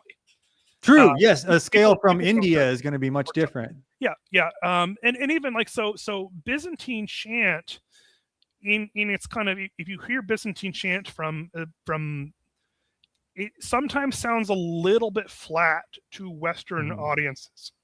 It sounds like all of the tones in between what we're used to hearing. I mean, I'm used to hearing an A or a B, and it's kind of in between. And in the same way that Chinese music sounds a little bit sharp to Western audiences. Yes. Their scales are a little bit sharp. Yeah.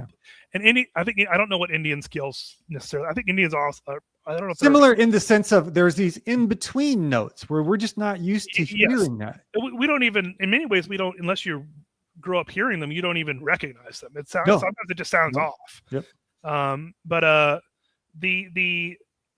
it's a fascinating topic. Is like the intermixing of archaeology and music, and it's like it really is. It's a way to connect with the culture of the past, but it's maybe the hardest. We can recreate their food, even we can find their recipes and like kind of approximate it, but music is hard. Yeah, music's hard because it's a even if you had stuff written down, you wouldn't know how to interpret it. It'd be like finding a guitar and all the strings are loose and you don't know how they tuned to the guitar and you're just kind of like left to figure it out. That's a puzzle. That's a real puzzle.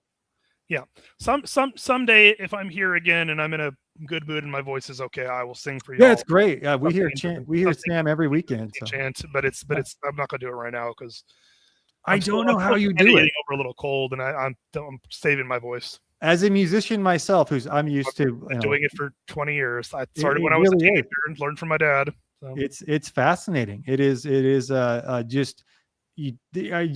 I play a guitar and what we play now is almost exclusively blues based music, right? Mm-hmm. Country or blues based, derived from either African or Scotch Irish sources. So when you hear a Byzantine chant, it's kind of all the notes that you've never heard because it's all just kind of ethereal, or it just exists on a different plane. It does have a very kind of ethereal, otherworldly nature to it, which is what I fell in love with it so much. So Mike Holt says King Baldwin was the man, and I would and King. I'd like to, an $8 super chat. Thank you so much, Coach. I'd like to think I'd have joined the Crusades back in the day and try and join the Knights Templar, but those guys got done dirty. Yes, they did. Two parts to this answer. As a wrestling coach, you'd be the guy the Crusaders were. They would knock down your door. Hey, there was ancient wrestling too, right? Absolutely. There's a martial art to the Knights. Yeah. Even beyond that, Greek.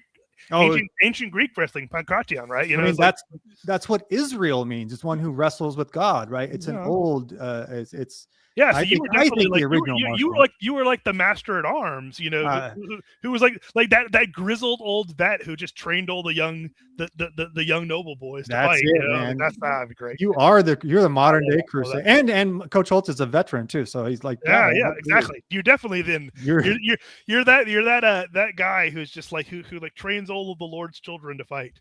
There's a very common occurrence at wrestling tournaments where the Marines will come, understandably, but they'll come set up a pull-up bar, right? And if you do good on it, you're never going to get off their recruiting list. They wouldn't even make you do the pull-ups, Coach. They'd just be like, hey, you're our guy. You're the guy that we're looking for. Thank you again so much for the super chat, Coach. That is fantastic. I've been watching all of the Greco Nationals on Flow Wrestling, which makes me kind of weird, but I love it. Let's see. Drone warfare and the introduction of it could be similar to archers or horses being introduced to warfare. Any thoughts on that? I think that again, I'm hesitant to make comparisons with drones because I have this I have this kind of like just sneaking suspicion that drone warfare is a blip in history, and it's not. You think it's a phase, huh? Yeah. Okay. I think that not in its current form anyway. I don't really even have a good reason for it. It just feels like the technology of drones is feels like it's got to be too susceptible to some kind of countermeasure being developed that's just going to completely negate it. And I don't necessarily have a thing I can point to as to why I think the rock solid rationale. It's just but it's that's kind of my intuition on the matter is that I think that there is I think we're only probably a couple years even away from someday if I'm right about this, you can all think back I'll leave this up so we'll be able to somebody timestamp it. Some kind of thing is going to be done that's going to change. That's going to like basically make drones worthless as far as a military. I don't know if that's the case, and it's a but I have that sneaking suspicion. Like pike and shot. Pike and shot was I- really only around for a limited time. Yeah, I think that there's a I think that yeah, I don't think autonomous warfare is going to get much further than it actually is. Again, I can't even fully articulate why I think that is. I think that I think we're more likely to get. I think the next stage of mechanized warfare is more likely to be power armored of some kind than Maybe like explain that a little bit. than drones. So this kind of ties into what I was talking about. Again, we're getting into sci-fi stuff, but it's late in the show. It's totally fine. That's whatever what we're here for. I have a strong feeling that we're going to see very shortly. We're going to see once again a reversal of the kind of trend that weapons technology is more advanced than armor technology, which is what currently is. But it was not armor technology will armor technology is there's gonna see a reversal of that trend. I think is going to happen.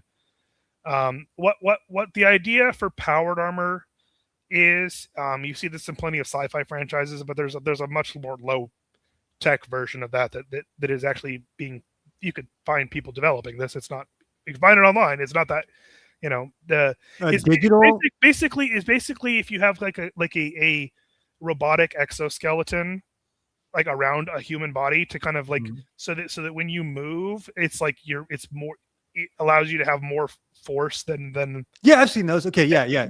Basically an exoskeleton that both reduces the amount of force that you have to exert to do something and increases the amount of force that you can produce. Yes. Yeah. So, and you can find people trying to develop this. It's still in its early stages. There's a video online of a guy running, I believe, a marathon, half marathon, something like that, with this exoskeleton, but a partial exoskeleton just on his hips and legs. So yeah, if you so the idea behind something like power armor, right, would be if you could combine that with a suit of armor, essentially, that would allow an individual, Fallout is one of the sci-fi franchises that has these. I'm responding to chat.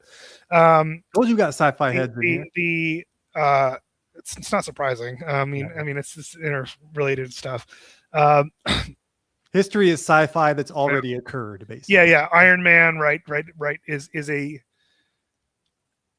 I think that is a more likely development than drones being the next thing, and the idea that like drones might then progress into basically robots. I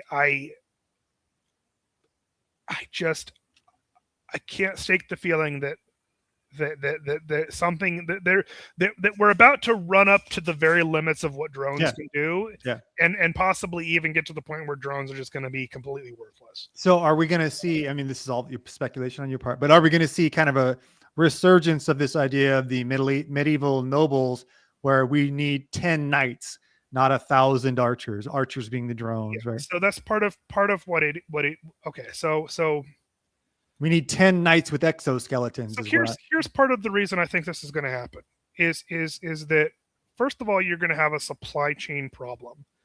In drones are stupidly expensive, and people say, "Oh no, drones are much cheaper than." I was just going to say that. No. If the global supply chain goes away, drones are not a feasible military technology anymore. You have to go back to having humans being the primary enactors of force in the battlefield.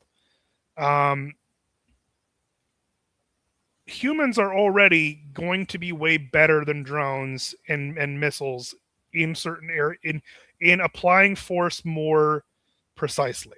Yes. Yeah. Maybe consistently too. Right now, what's happened is because of the kind of the growth of the military-industrial complex, and this is like Eisenhower was, in some ways, was the last great president because he recognized this. He warned us about it. Yeah, he warned us, and we failed to listen. War has become, the technology of war is no longer actually shaped by effectiveness on the battlefield. It's shaped by profit motives. And drones are something that is kind of, I'm sure people can disagree with me on that, but it's fine. Yeah. I think this is partially this is speculation. Yeah, it's personal opinion. So Mojo disagrees. Okay, yeah, let me know in the chat what you think, Mojo. I'll cover it. Yeah. And again, I think that there's and I'm not like gonna just like vehemently say that I'm right about this. I think I think that there's a reasonable argument to be made on the reverse, but this is the argument that I'm making, right?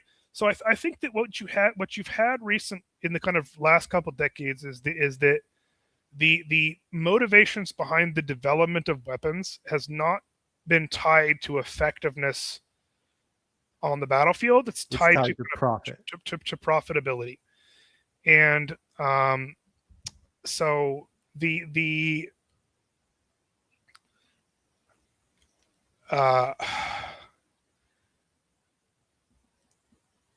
I think though, in the kind of changing of the age, one of the things that's going to happen is that I think that there's going to be some major pushback and major curtailing of the military-industrial complex, and major changes into how that is done. I suspect that involves probably defense industries worldwide being nationalized and not being privately owned, which I quite also think is probably for the best. If that happens, the direction of development of some of these weapons, I think, is going to necessarily shift, because the outcomes that there are desired are going to be different. Right now, I really fear that we've gotten into this cycle of this kind of forever war, because we have to kind of prop up our economy, because our economy is propped up by the military-industrial complex. Yeah. And so we've got to shoot the missiles, because otherwise who's going to buy the missiles? So we got to keep shooting them. We got to keep dropping the bombs, because otherwise the military doesn't need to buy more bombs. Yeah, a bunch of missiles sitting in a silo don't make us any money. So exactly, and so this is a problem that I think that once this problem gets addressed, what you're going to see is a radical change in the future of military technology. I think you're going to see a return to kind of human-centered combat forces, and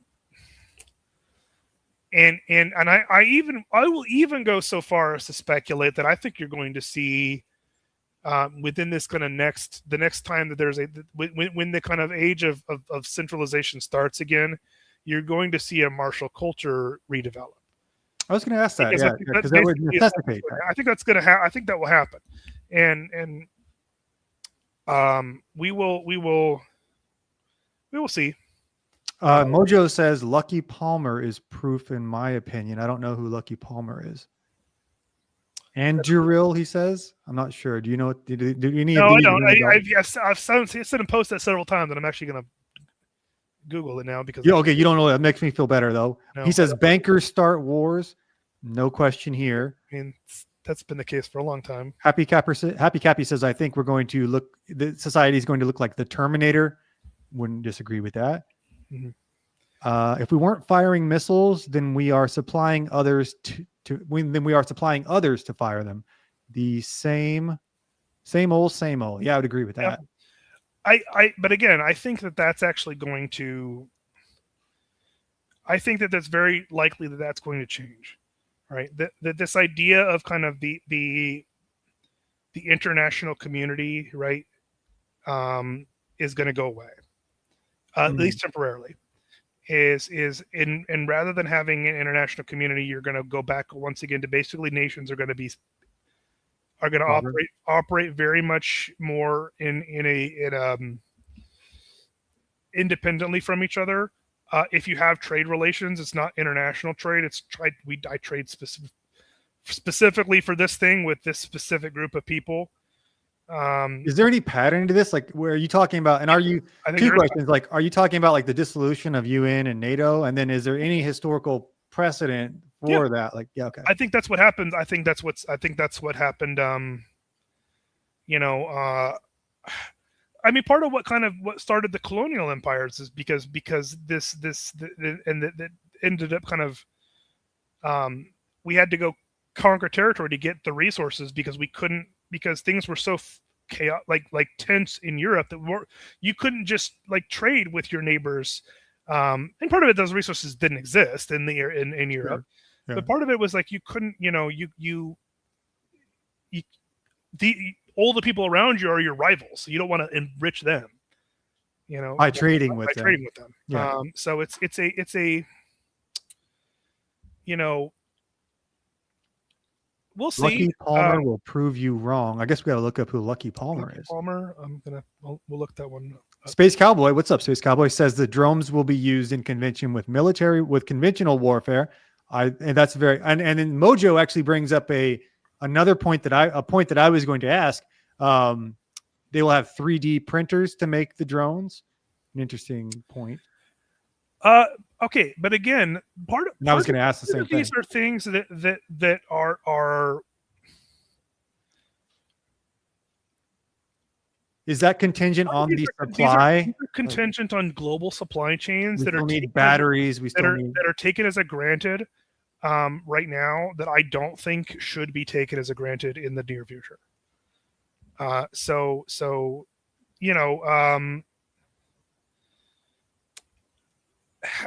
Does anybody here know how plastic is produced? Starts as petroleum, right? Something like that.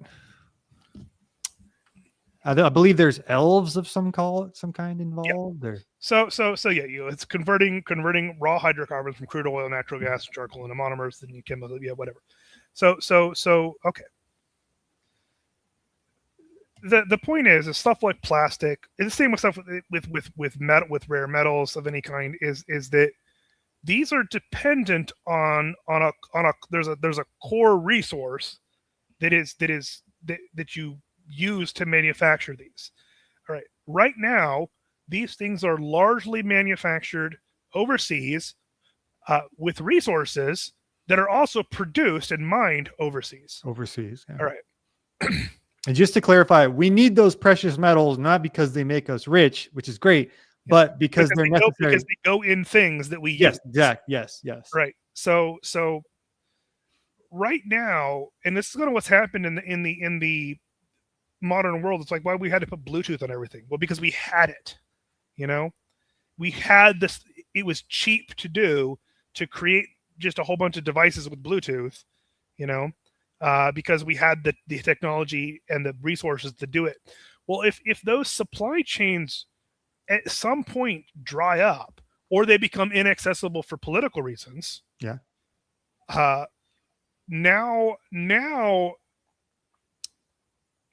3D printing might just be only done on an industrial level and not like private 3D printers will just be a thing of the past. I'm not saying they won't have the resources going to happen, but if it depends. It depends.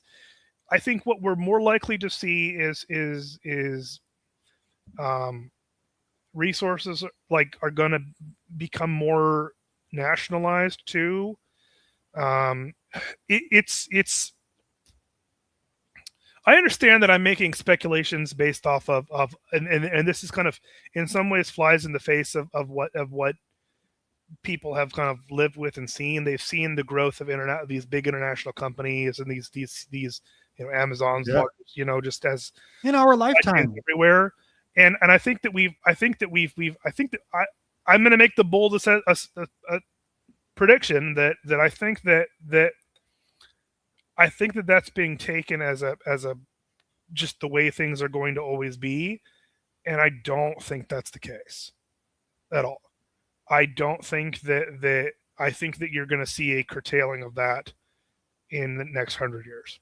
But that stays within that pattern that you've talked about, where it's like, because I think because and the reason I think that, and this is again, this is this is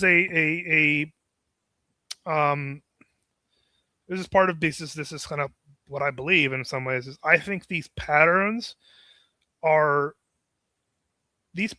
play out regardless of how regardless of the technology or the details of the times. In some ways, the way these patterns play out is so inevitable and so overwhelming that there isn't a that it's going to just. Is there an inevitability to it? There's an inevitability to it.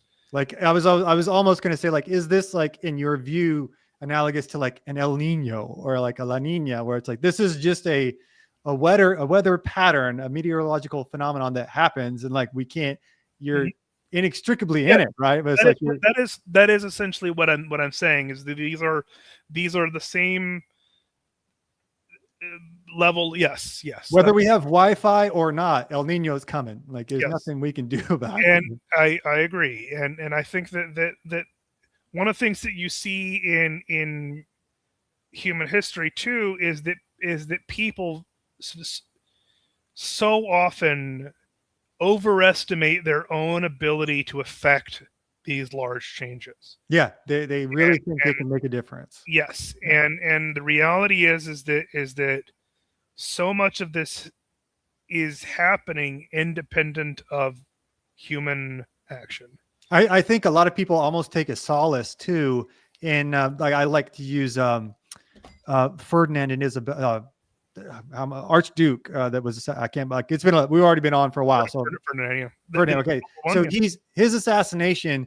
Everyone thinks like, well, a random guy, Gavrilo Princip, was getting a sandwich and took a turn, and he killed the Duke and his wife, and then that's what started World War I. And so they think that this one person can cause this entire effect. It's like, no, the machinations for that were in effect. And so once it did. Yeah, it did. Like that is what caused it. It was like it was somebody's hand on a gun pulling a trigger. It was a flashpoint, but it was not the beginning and the end of that. Yes. Yeah. The point is that these things as they kind of it's like the have anyone seen the movie V for Vendetta? Great movie, by the way. Yeah, great movie. Yeah. And there's she had to shave her head. I feel like that really set a bad precedent.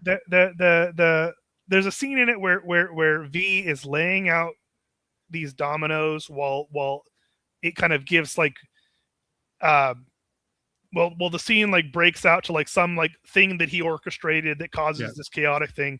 And the point is that and as the police chief is like the police are just struggling to catch up with him, and they're just like unable to, there's just chaos is reigning, and he's just laying out the dominoes.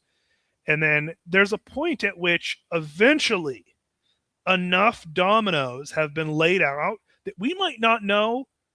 It might be too it's we don't know which one is going to be the one that starts the cascade. But once the cascade starts, it just starts, and it's and then you can wake up a year later and literally everything is different. Everything, absolutely. And we don't know what it is going to be that kind of like it's hard to know in the moment. In fact, it may be impossible to know in the moment whether an event is just the laying of another domino or whether this is the cascade. I thought for a while that the death of Charlie Kirk was going to you don't know, was going to spark a cascade. You didn't know that 9/11 was going to spark a 20-year war. And when people that saw Ferdinand and his wife get killed, they didn't go, "Oh, great, now we're in World War I." No, they didn't know. Like you have to wait for it to kind of spell itself or reveal itself. And there's nothing we can do about that. You just have to we are a victim to the construct of temporality, I guess. That's a fancy way to say it. Yeah. So and the idea that the point that I'm making is that like I like the way the ancients articulate this better than the way modern people articulate it. Is because the ancients kind of understood this, is that it seems to be like there is basically a cosmic force outside of human of human will that is determining this back and forth. But what I've seen so often is that humans think that we've got it all under control and we've got it all figured out until literally. Is that a result of the Enlightenment, or maybe was that exacerbated? That's been the case forever. I think it has been the case forever. Okay. Oh yeah. I don't think that has anything to do with the Enlightenment. I think that's literally how people have always been. Is they've thought that they have much more. They had much more control over things than they do. And I'm guilty of that. I think we're all guilty of that sometimes. But yeah, me less than most. I'm just kidding. But let's see. Brandini says, so you're telling me Brandon could have been in that movie, The Sinners. I don't know if that's a compliment or not. I know it's what's that movie? I looked it up real quick. Is that the vampire movie that was recent? The recent one, or is that? Or we're talking a different? Yeah, okay, it is a vampire in the Mississippi Delta in the 1930s. I know a lot about the Mississippi Delta in the 1930s. I'm a big blues. I don't like horror movies, so I don't even. I think that was more of a thriller than a horror, but it's still that was not one I watched. I like to. The scary movies kind of bring my vibe down a little bit. I don't need to pay to be scared. True. My own thoughts scare me sometimes. I'll turn on the news. Space Cowboy says, check out a band called Switchblade Symphony. They use an Arabic scale. They're 90s goth. I wrote that down, bro. So I'm going to be checking that out. Mm-hmm. Switchblade Symphony. Very cool. Musicology. Are you talking about the Prince song, Armenian Bishop, or the actual study of music? Great. So have you ever heard Musicology by Prince? Early 2000s. He was just like making a statement that like he's still the man. A great record, great song, great record. My tastes in music are hard to describe sometimes. The older I get, the more open I am. I used to I thought the world began and ended at Leonard Skinner for a while. So let's see. They have Aramaic hymns. Who has Aramaic hymns? Let me see. I'm not sure who has Aramaic hymns. Armenian Bishop says, I like Renaissance polyphonic liturgy music because it's harmonic. Mm-hmm. Not everything that came out of the Renaissance was terrible. Like we got great music. And we're having a little fun too, because everybody loves the Renaissance so much. Sometimes it's fun to just be a bit of a contrarian and push back on it. No. I mean the development of music and art was just amazing.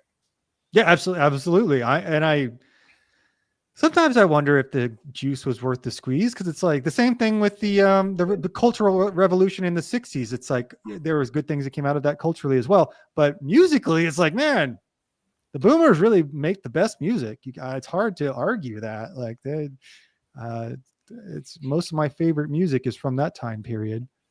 Let's see. Well, I missed one. There was one from Armenian Bishop. Armenian Bishop says, I'm a bass singer and just did Slavonic liturgy music at St. Ignatius Church in San Francisco. Oh, well, God bless. Rachmaninoff's Vespers with very low bass notes. You know what that? I don't really even know what that is. I do know what that is. Yeah, Rachmaninoff. We were talking. Was that when you were? That might have been when you were in the bathroom. We talked briefly about Rachmaninoff, but I didn't know he had like liturgy music. Yeah. Yes. Yeah. Okay. Let's see. Well, he wrote for the. I mean, they much like kind of Mozart for the West, right? I mean was. Oh, he wrote for the church. He wrote for the church a lot. Didn't know that. Mm-hmm. Josh says his primary source of people wanting his music was the Russian church. No, I didn't. I just kind of viewed him as a secular musician, I guess. Yeah, he wrote. His Vigil is also another fantastic one. I didn't. I think that might be in Vesper, but part of the Vesper they have. I thought I really didn't know that. That's eye opening. Josh McAllister says, I have a wife and 4 horses. I'm a very important man, more important than you. Fair enough. Well, I have a horse and 4 wives. That may be my wife, but she's a very good wife. Is that a movie quote, Josh? Oh, sure. I don't know if you just I made that up. wasn't sure. I wasn't sure what that was either when I saw that, and I was like, I don't know what to comment. Sometimes they got movie quotes, like they'll hit me with Yeah, movie quotes, they being my beloved chat, but like Uh, I get caught off guard all the time. Maximus says, I'm actually in Georgia. Oh, wait, the state or the country? I just have relatives from Florida on one side. Okay, gotcha. Armenian, Apostolic, and Ethiopian Coptics are sister churches. Ethiopian Coptics have attended Armenian church services in San Francisco. Any thoughts on that? I don't really even. yeah, that's what we're talking about. They're part of they're all part of a group that kind of the Coptics are as well. Part of a group that kind of as an umbrella term. Sometimes you hear the Orientals. Oh, that's the Orient. Okay, gotcha. There's other groups that are part of that. So yeah, the Copts, the Armenians, the Ethiopians, the Assyrians, the Indians as well. I'm scrolling back down to the bottom of the chat, guys. So if I missed your chat, put it in there because I'm going. I don't want to make sure I don't lose anybody here. Let's see. Oh, it's the quote is from Little Big Man with Dennis Hoffman. We haven't watched that yet. Let's see. Have you ever seen Paint Your Wagon, Sam? No. Oh, dude, it was dope. It was a good. You like musicals, right? Yeah. It's a Western and a musical starring Clint Eastwood and Lee Marvin. It's great. And some like Interesting.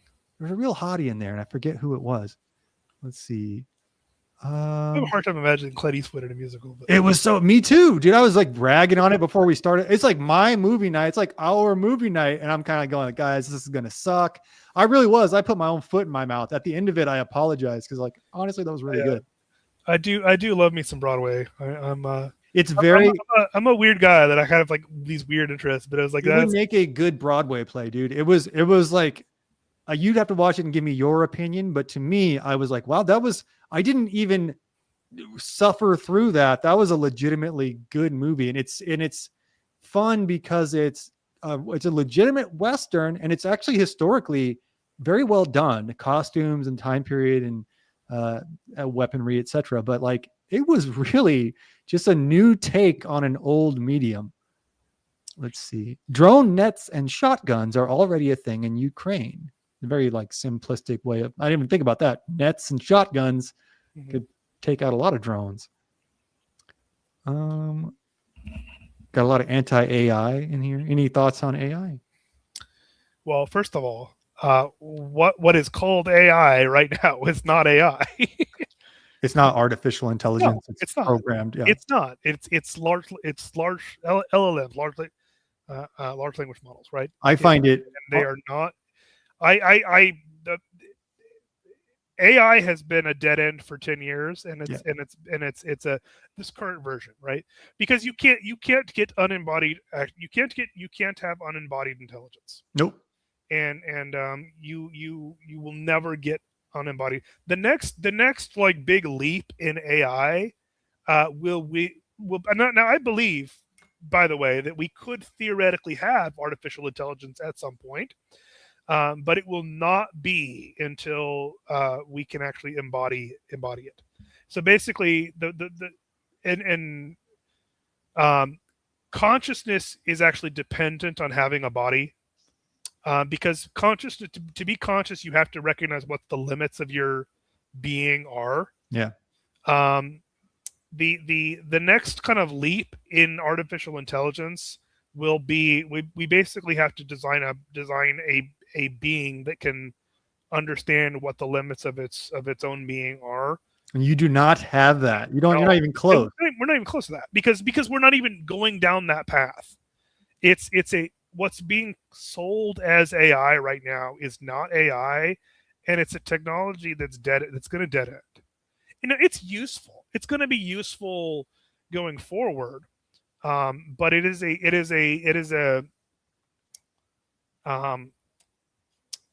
being done. It's being done because this is like it's being pushed because at this point, the whole world is caught up in the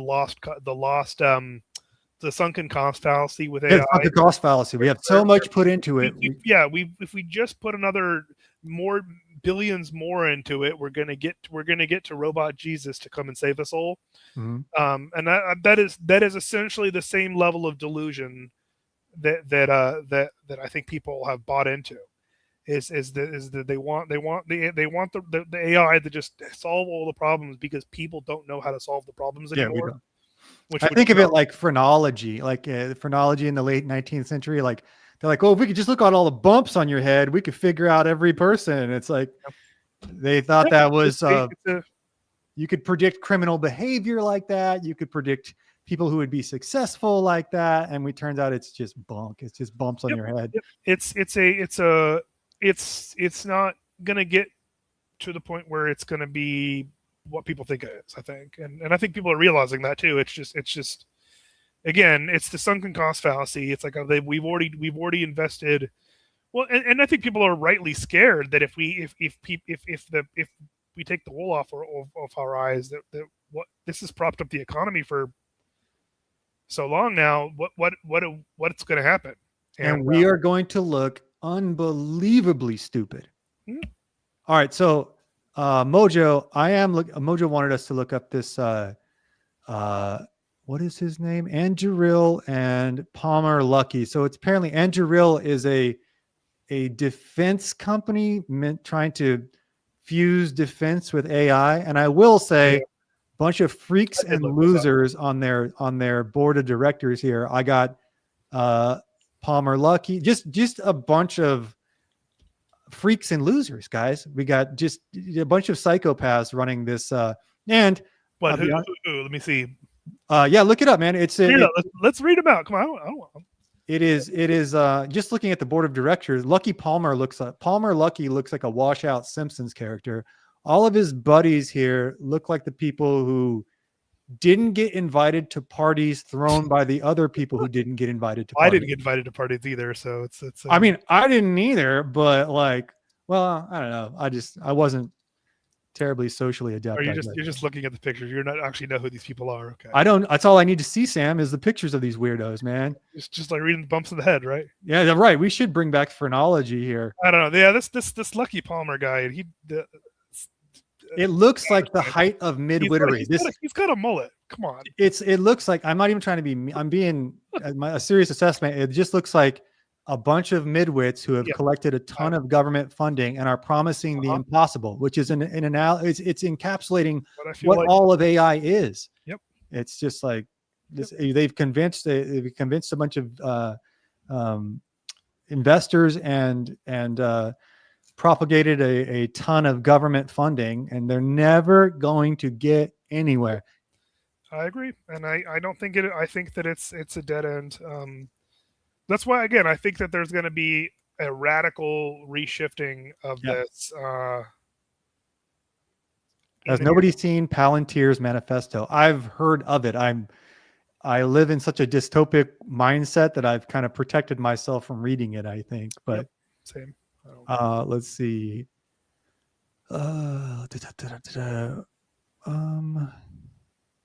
He already got a contract for they already got a contract for an unmanned AI plane. Yeah, I don't doubt that. I don't doubt that they're going to make a lot of money on this. I just doubt that it's going to be I don't doubt that there's opportunities in this field. I don't think that it's a long-term. I don't think that long-term it's going to be what it's going to stick around. I think it's like the whale oil industry or something, where it's like we are one big discovery away from all of it going away overnight. That's it, and then it's gone. And that's the thing, is like, if you made your money in the whaling, mm-hmm. and when the whaling went away, it was like you were broke. You were broke, and there was nothing you could do to shift industries. It's just gone. The whale oil industry is gone. Whaling was the largest industry in the world. And same thing with the fur industry. The fur industry was driven by a fashion trend, by men wearing these beaver felt hats. Once it was the whole industry, all mountain men, everything was predicated contingent on that fashion trend staying fashionable. The second that the beaver felt hats fell out of fashion, the whole fur trade collapsed. You had continent-wide magnates with the Hudson Bay Company and the American Fur Company dominating. I mean, basically kind of setting up the entire Pacific Northwest and dominating the middle of the continent. They fell apart once this hat, like a hat fell out of fashion. It's and so again, the reason, and I could be wrong. Look, I'm this is my prediction, and my predictions are infallible. no, they're definitely not. I've been wrong before. But part of my reasoning for I feel like sometimes these kind of AI evangelists are just significantly downplaying the limitations of their own technology, and that's what I feel like that's the Achilles heel. Like you said, actual intelligence means you know the limits of it. The reason I feel like this is like regardless of what the technology can actually do, because I don't understand. I'm not a science guy. I'm not a computer person. I'm a liberal arts guy. Mm-hmm. Me too. You know, I study people. All right. I whether that's people of the past, people of the future, people of the present. And chicks dig liberal arts. It's wish. And it's my reasons for thinking this is going away have nothing to do with the actual technology. I think it's going away because I see the way that people are treating it. And I've seen these kind of patterns play out. Right now, it's being propped up as something that I think it's being propped up in such a way that to me suggests that it's about to fizzle out. Why would it be propped up like that? Yeah. Unless you were trying to make this last desperate grasp. Yeah. If this was actually the next big thing, there wouldn't be this need to push it. We didn't need to prop penicillin up like that. No. Yeah. It's true. Yeah. It feels like so, and this also, so this is important too, because this comes at a time when we've already established, like, faith in institutions is like an all-time low. It's kaput. Yeah. Right? Is done. So at the same time that there's like no faith in institutions anymore, we're having billions of dollars spent trying to convince the public that this is the next big thing, and so we're going to get people like coming out on speaking tours and like talking about how this is great, and we're gonna like campaign, politicians campaign on it, and it's like all of that to me is like this is evidence that this is dead, and that people are desperately trying to salvage their investments. And those like the popular, it's because those investments haven't paid out yet. Nope. They've spent billions of dollars into making this, and it's gotten them nothing. And a market is contingent upon public support, right? Mm-hmm. Yes. Like, and when you go look at the graduation ceremonies last weekend, rather than, and so you know the depth of a product is when more effort is spent on marketing the product than developing it. If this was Hostess cupcakes and they brought up Hostess cupcakes at a graduation and everyone booed Hostess cupcakes, which they never should, but they booed Hostess, you would think the cupcake market is dead. Everyone hates cupcakes. And what's happening to AI? And I'm not saying that the technology won't have a place. Yeah. Yes, I agree. And it's going to be used. I just think it's not going to be used in nearly in the capacity that it's being pushed at. Yeah. So I think that's a great take on it. I would agree with that wholeheartedly. That's my take on it. And again, and this is nothing to do with, I'll be the first to admit that computers might as well be sorcery to me, right? Yeah, I mean, it's like I don't know. If you brought somebody from the 1400s, they would say, "Oh, that's absolutely yeah. Computer scientists might as well be wizards." Yeah, no, this is which is not necessarily a compliment. It's not necessarily a dig, but no, I'm not saying that, like, I'm not clapping myself up. I'm not saying that I should think that way. It just happens to be that my interests do not. Yeah, I just have no interest in it, so I never pursued it. It's not based off of like inability to learn these things. I just never was interested in it. Yeah, I study people. I like, whether that's like my degrees in political science and history, right? As I like studying people. I think people are fascinating. Yeah. and I think that's why that's what I've done, and that's I think my if reason. you want a holistic understanding and an actual ability to analyze markets, you need to understand the patterns of human behavior. And if you don't understand that, you're just a dude playing with a robot. You're just a dude playing with a bunch of semiconductors. Yeah, no, it's I agree, and it's like this whole like I mean, economics is in some ways it's just psychology at large, right? It's like it's a and I think this is why why economic models so often fail, because they try to basically make it they try to mathematically determine human action, and they can't. Nope. Which is like, if you can't do that, how are you going to make artificial intelligence? Yep. It's like you're not the prospects aren't great. Yeah, and I'm glad we can have a debate and be because I actually like I this is one of my failings as a person, is that I like arguing.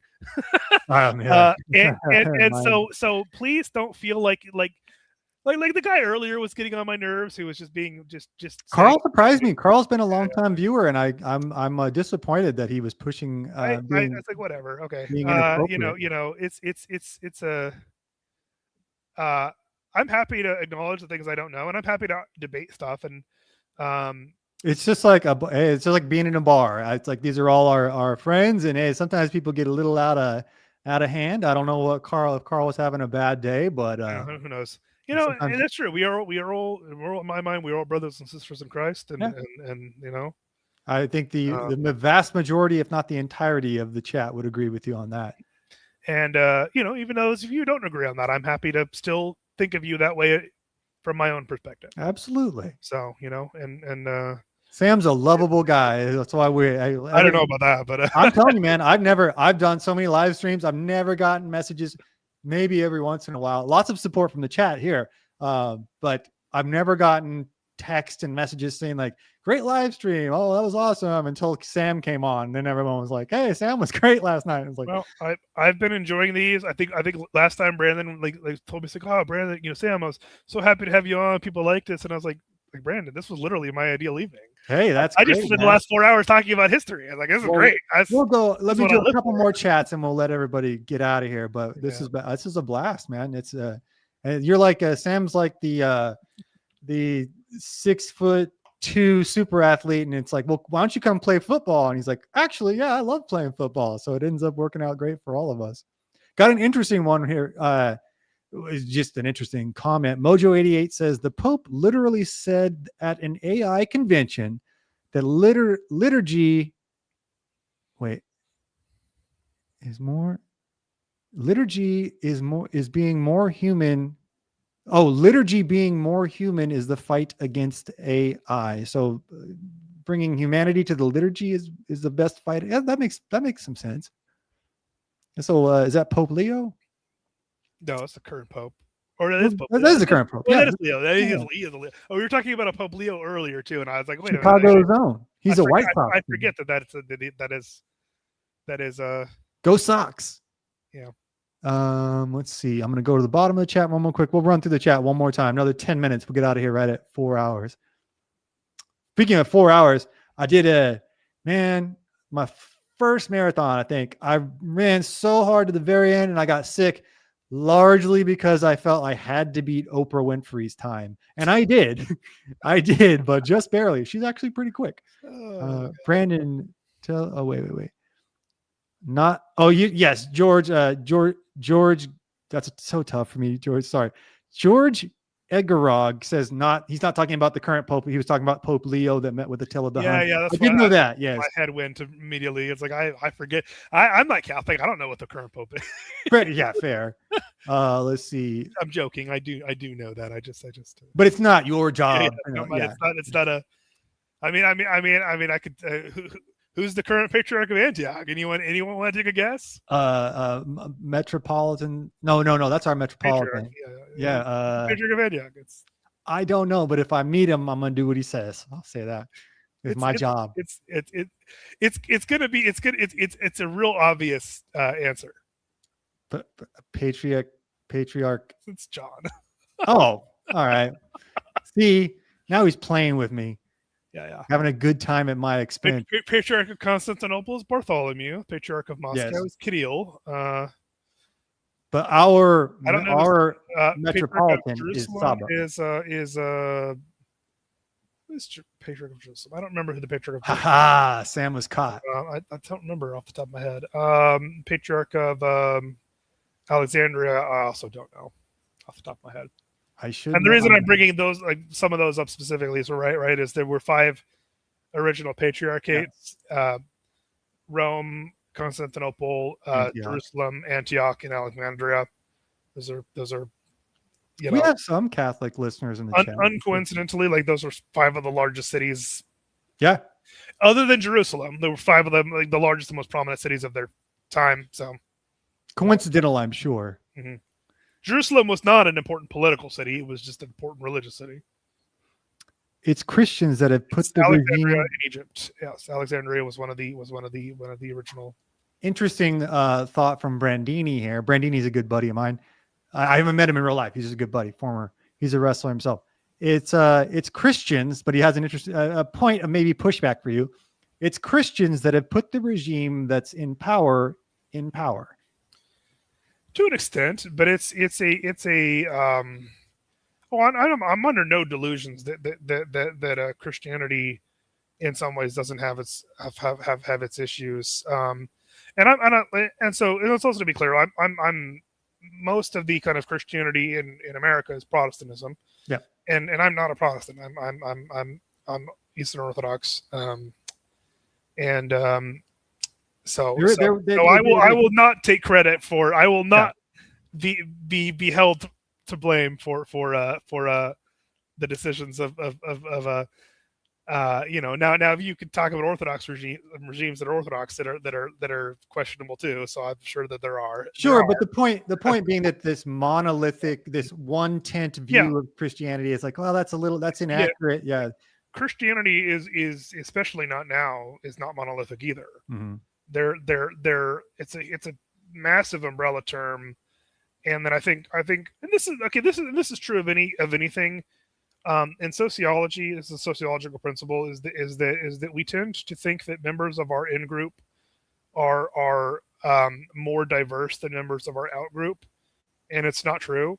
It's like, so I am a Christian. I recognize that Christianity contains a huge amount of diverse opinions, but somebody outside that group, but I will tend, but sometimes because I am a Christian, if I think of like Islam, this is Islam. Is like, well, I think of Islam as more monolithic than my own. I have the tendency to think that way, and that's because that's just the way humans operate. Where if you talk to a Muslim on it doesn't necessarily mean, right, that Islam isn't in some ways more monolithic than Christianity. But I saw a Muslim in in Alexandria, Egypt, might have a very different life and viewpoint. Somebody who was raised as a Muslim probably understands the diversity of opinions within Islam better, more not even just as better, but more intuitively than I do. You could even break that down into nationalities, even, right? Yeah. It's just like we see as Americans have a bunch of different subcultures. Great example, but all British people are the same. They think that we're in America. They think we're all cowboys. They think like, oh, you ride around on a horse with a gun all day, and it's like, no, somebody in New Hampshire does not do that. Somebody in Florida is almost diametrically. They have a diametrically opposed lifestyle to someone in Alaska or something, right? Which would be interesting. We got to talk about Alaska and the battles of Sitka and stuff at some point. I happily talk to. Yeah, my Brandon knows this. I'm sure the chat does not know this, but my mother's from Alaska, so I grew up going to Alaska a lot in the summer because it's.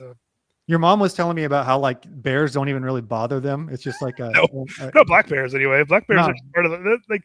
I've literally seen my uncle go out and just yell at a black bear that was eating that was roughly through his garbage, and the black bear just ran away. And even we in the lower 48, we view Alaska and Hawaii alike as monolithic in themselves. We think like, oh, everybody in Alaska is like essentially has a parka on and walks around with the 30-06. The standpoint of all the people like I know from Alaska is like, and for myself in Alaska too, is you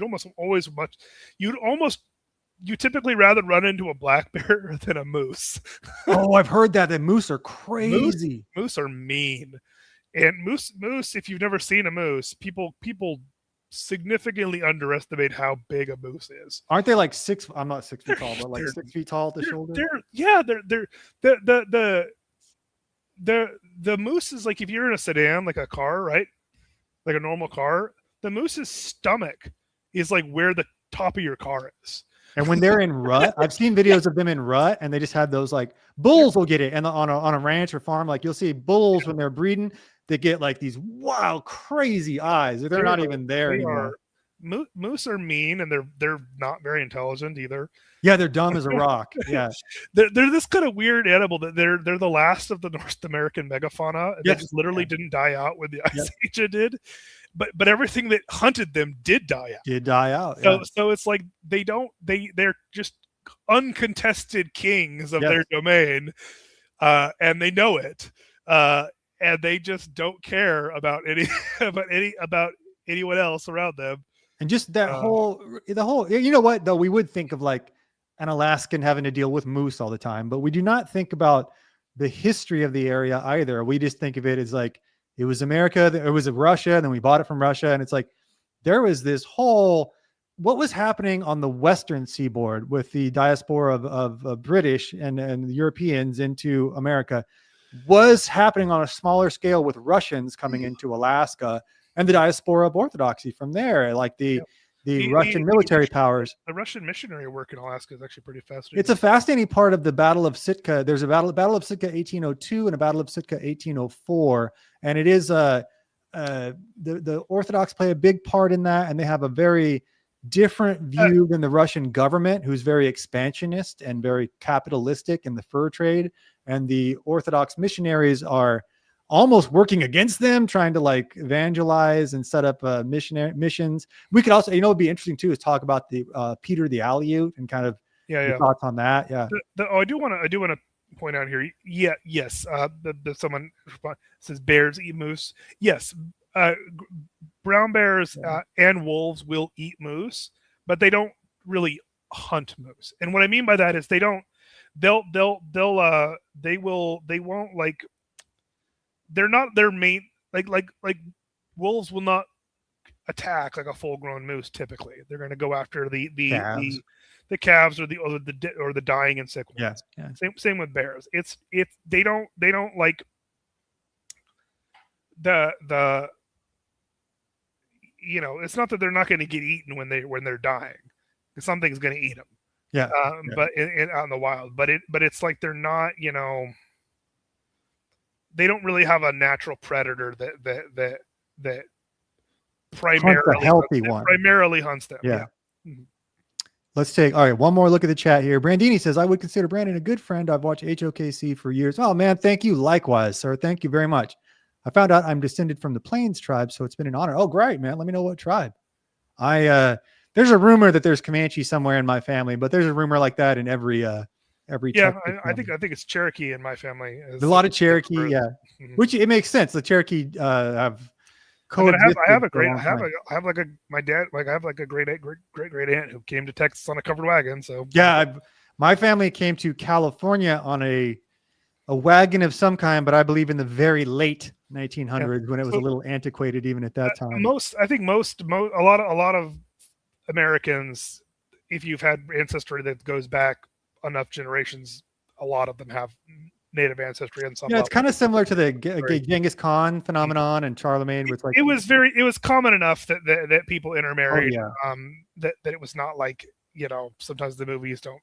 And if you don't think it was common, if you think, go look at the paintings that Catlin has done, Remington has done, the photographs themselves of native women. I'm telling you guys, like, if you were a mountain man out in the middle of nowhere, you just got here and you saw some of the native women, you'd be inclined to intermarry yourself. Let's see.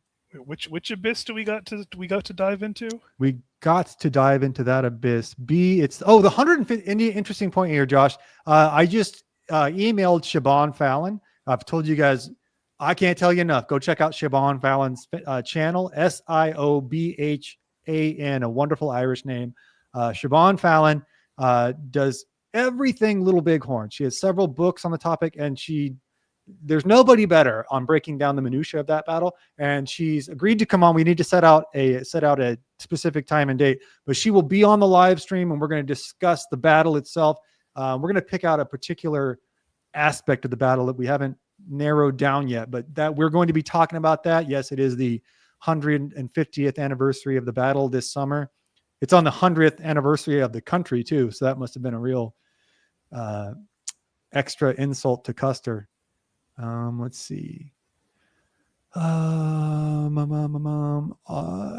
Marrying native women gave you the rights to the tribe. True. That was very common with the mountain men. Well, that's how you made, that's a lot of historically how you made alliances with peoples too, right? Is that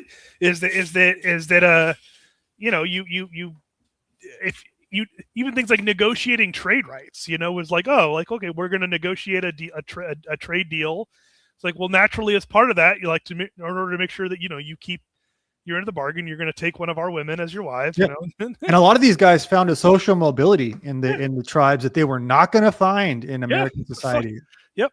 They just weren't. It wasn't even available to them. Okay, I think we are at about. I think I'm caught up. If I missed it, there's a lot of chats here. So if I missed it, my deepest apologies.